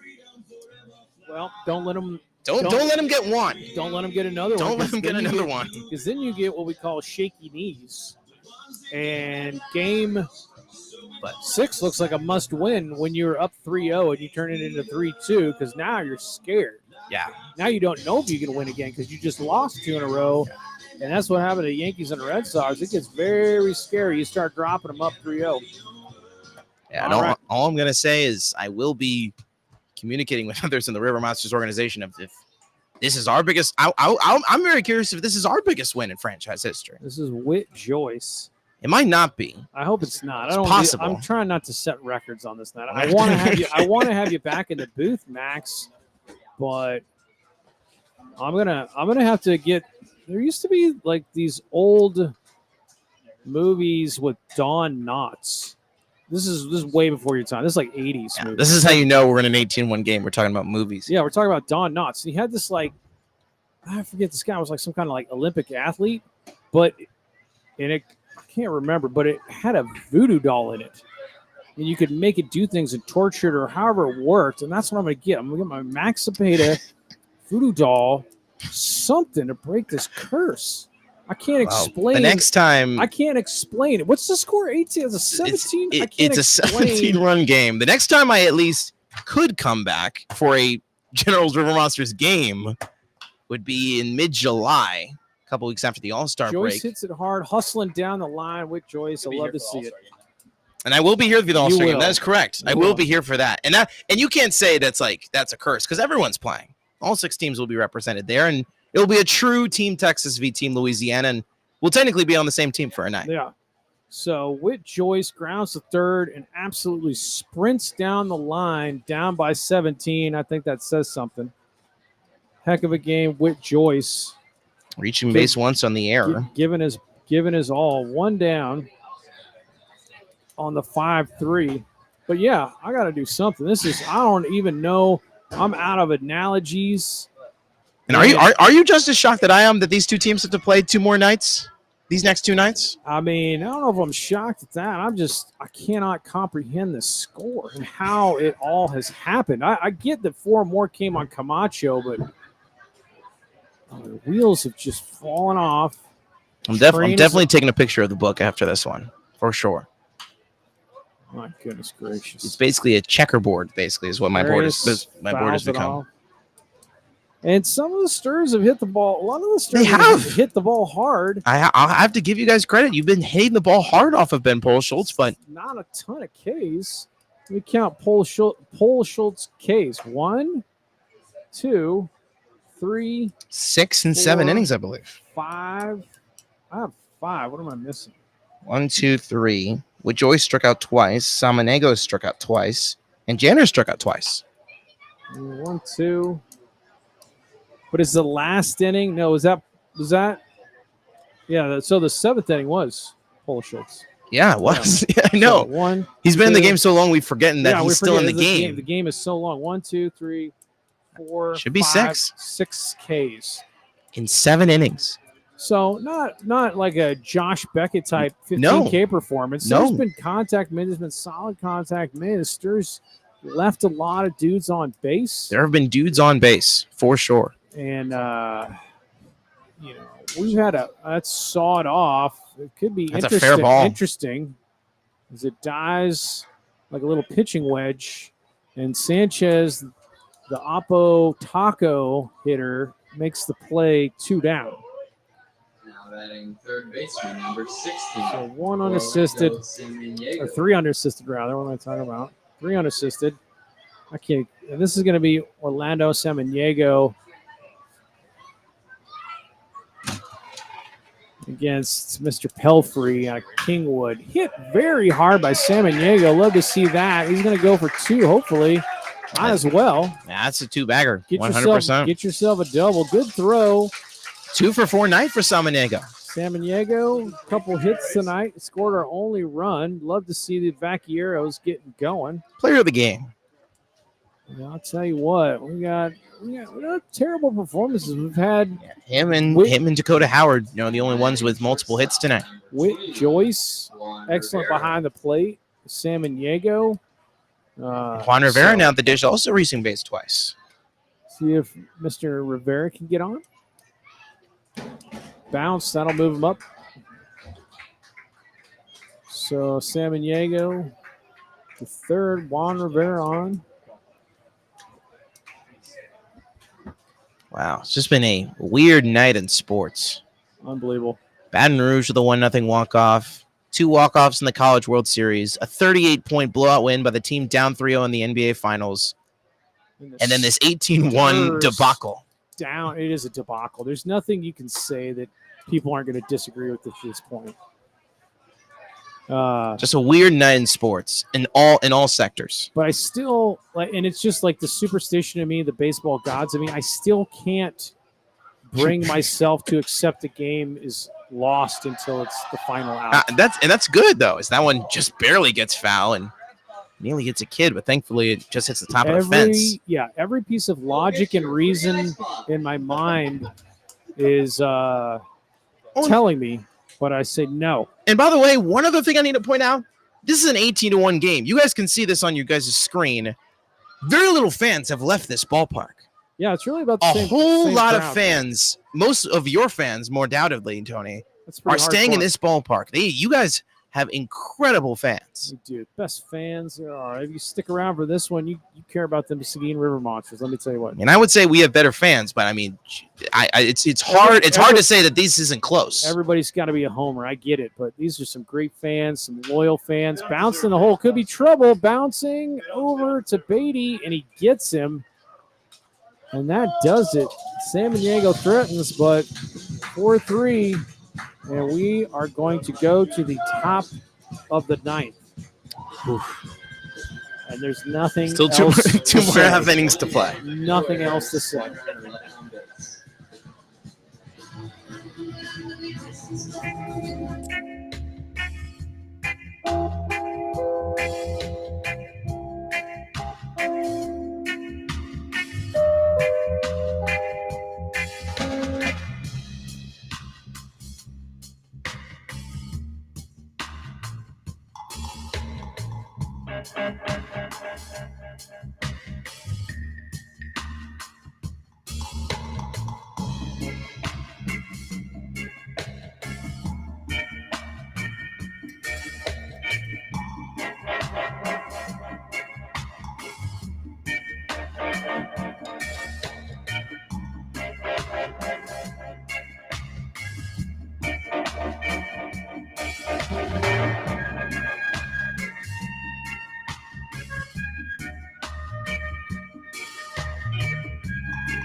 All right. Second position player, Orlando Samaniegos having a pretty good day at the plate today. He's taking over for Why can't he Mr. throw? Camacho. What's that? I said, why can't he throw? He's had such a great day. He's done well on both sides of the ball. He had one little miscue, I think, defensively tonight, but why not let him throw in this ninth inning? Plenty of 17-run game. Two-way, either Shohei's and Babe Ruth and two-way players. 56. Al Two-way Perez. players all over the place. If you're looking for two-way players, look up Martin Dehigo. That's new. I'll need to look that up. Martin Dehigo, Negro League player, legend. Maybe whatever team he's on, he's the best pitcher and hitter on that team. Legendary. The picture I bought from the Saber collection. I'm trying to remember the name of that. It's got a funny name. They have a bunch of photographs that you can buy without watermark to support Saber and get it fouled back. Joyce tracking it. And Whit Joyce is having a great game. He is. He really, really is. And you have to give him a whole lot of credit. And you have to give any of these stars who have played well a whole lot of credit because, I mean, you're absolutely right. In an 18-1 game where it just seems like everything is not going your way, it looks like now Mark Henning is going to come in and pinch hit here for James Benjamin. Or actually, no, this is James Benjamin. My apologies. I thought this was Mark Henning for a second. So I think he's just switching around, right? Does he normally bat left? I think he is a switch hitter, but All right. but no, regardless, I mean, you're absolutely right. There are some positive signs to point out of this, and I mean, we are going to hit it all over the place. We're going to try to hit on all of the storylines from tonight in my broadcast tomorrow night back at Riverside, but Yeah. definitely tune into that on TCL TV. That will be an intriguing one to follow these next two nights Yeah, between these two. I'm just losing my marbles in this blowout. Yeah, I mean, there's bright spots. I always like to see guys continue to play hard in a blowout. That tells you something about the character of your team. See if anybody's. I mean, if you're getting beat this bad, and then you're just gonna start half stepping, and the effort's not going to be there. That's not good. If you're going to get beat this bad, and you're still sprinting down at first like Whit Joyce, that tells you something about Whit Joyce right there. And in fairness, I will at least throw this out there because lined out to left, diving on it. That's what a catch. Play. That's a catch by McClellan, stealing a single away from Mr. Benjamin. The diving play. Nice play, Patrick McClellan. 2 down. I said I'll give you a cowbell patch. And I was at least going to mention this as Ryan Beatty comes back up to the dish. If you want to possibly reverse this curse, because you've been saying a whole lot tonight, this is a curse. Well, I think I do the calls solo down in Victoria, and if you want to make the drive down to the VIC down to the Bay, and want to try to reverse this curse yourself and sit with me up in the booth at Riverside, you are 100% welcome. I could do that. I'll send my ghost down there. Most of my obstacles in life, Max, completely are revolve I just around, got told your producer said the children. Yeah, the child care aspect of my life. I understand. Like, even making these games is almost an insurmountable. I miss the kids. Flied out to right. Nice catch, Evan Janner. 1, 2, 3 inning. Look at that. Salmon from the position player. Doing it all. But I don't get away too much. Okay. I have to. I was just giving the invitation out. It's an invitation. I appreciate that, Max. You are all class. But, yeah, no, we got to do nanny work and all kinds of stuff on these game nights. So it's tough to get away. But I might poke my head down there. Maybe the family will come down for a coastal trip or something like that. All right, we go to the bottom of the ninth. It's going to be one of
On 100%. We are back up. We're back up. All right. On a night where so much has happened, it's only fitting. You got some slight technical difficulties here in the bottom of the ninth. We have so many technical difficulties that a game without technical difficulties is like a perfect game no-no. It's so rare. So Wi-Fi went down. Howard shoots it out to Damian Whitfield. 1 down on the FA. So this will bring up Mr. Rashawn Galloway. Anything can happen with Mr. Galloway, the natural, because he He's got a heck of a bat, and he's getting some full swings, and, man, he's got good timing. Mr. Pelfrey out of the full line. Breaking ball, and he hits it hard up the middle. Base hit. That's a Rashawn base Galloway. hit. And that's a first pitch breaking ball. That's advanced hitting. I don't know if First time reaching base today for Galloway. I don't know if you have any history with Pelfrey, but first pitch swinging on what I believe was like a slider cutter. And is that just Rashawn Gallery's strength and him reacting? Probably is. But it's just hung over the plate. He's like, that's a strike. Wasn't looking for I was looking for a fastball, but there it is, and just let me swing and just ropes it up the middle. Single Rashawn Galloway. Nice piece of hitting. And this brings up Evan Janner. Now the final score: Bombers hang on to defeat the Cane Cutters 8-5. So we'll give you an updated TCL standings with the expected result we're going to get tonight. The other way. Don't put anything past any of these generals yet.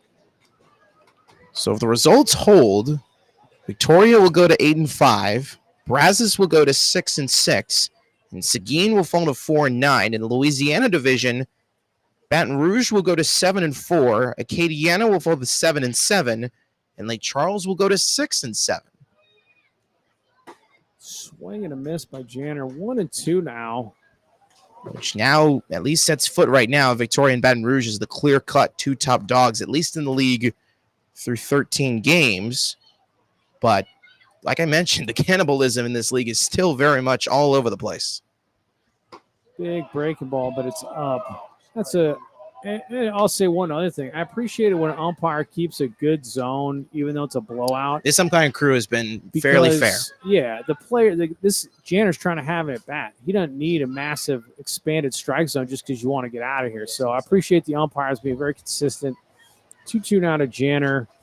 And your broadcast producer just did some quick math. He said you guys have a negative 50 run differential right now? Yeah, this is not 59 to 109. Obviously, tacking 17 runs. Yeah, obviously that's differential, but it was ugly before. So at some point, you got to throw out the numbers. Negative 37 before today. Tell yourself what you need to tell yourself, which everybody needs to tell themselves, is you are better than this.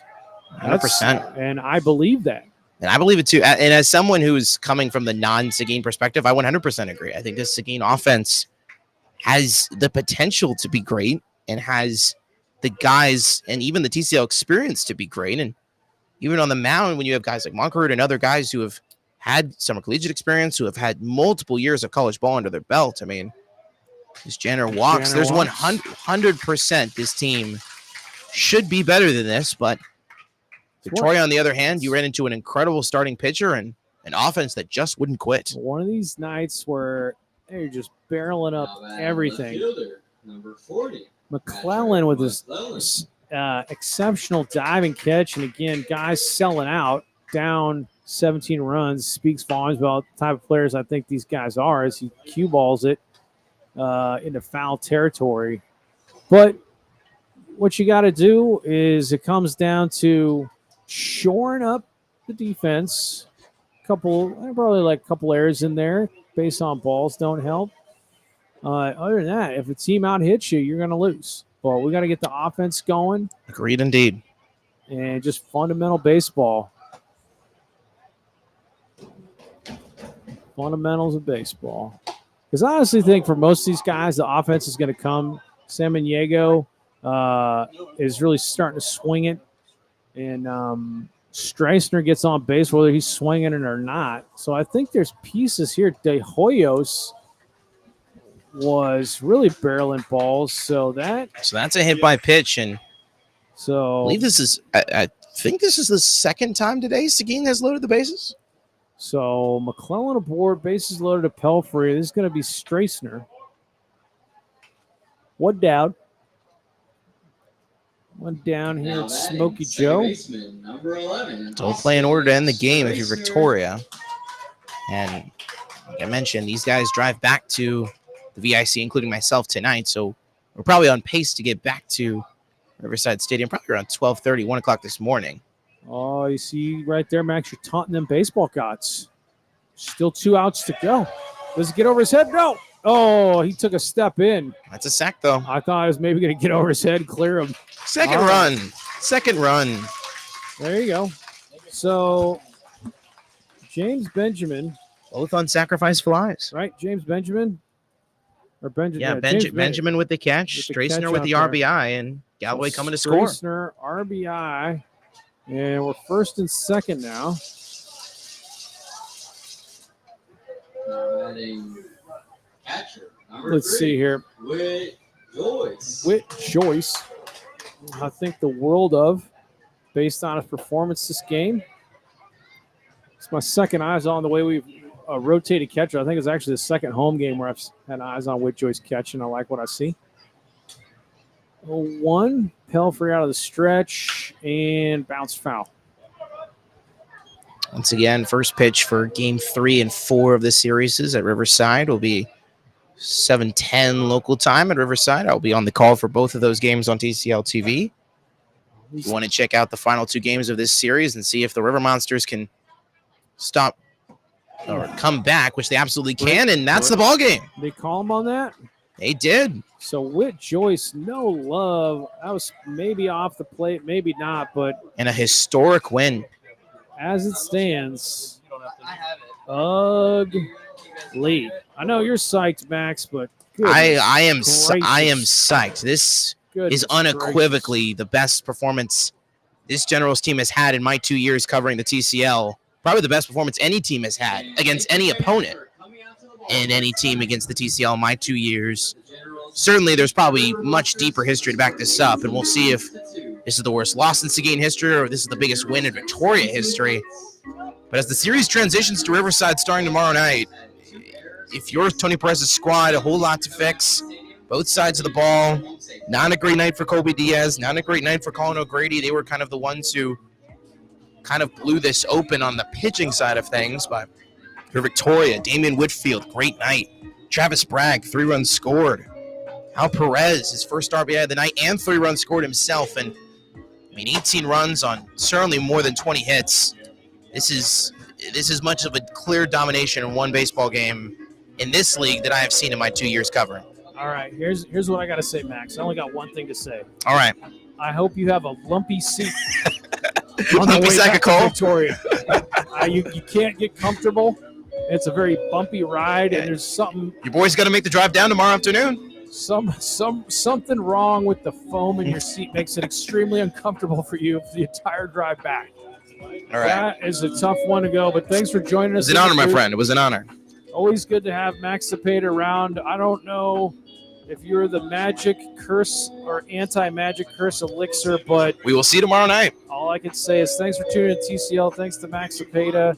Go get him next time, Stirs. Forget about this one, and we're going to go break down.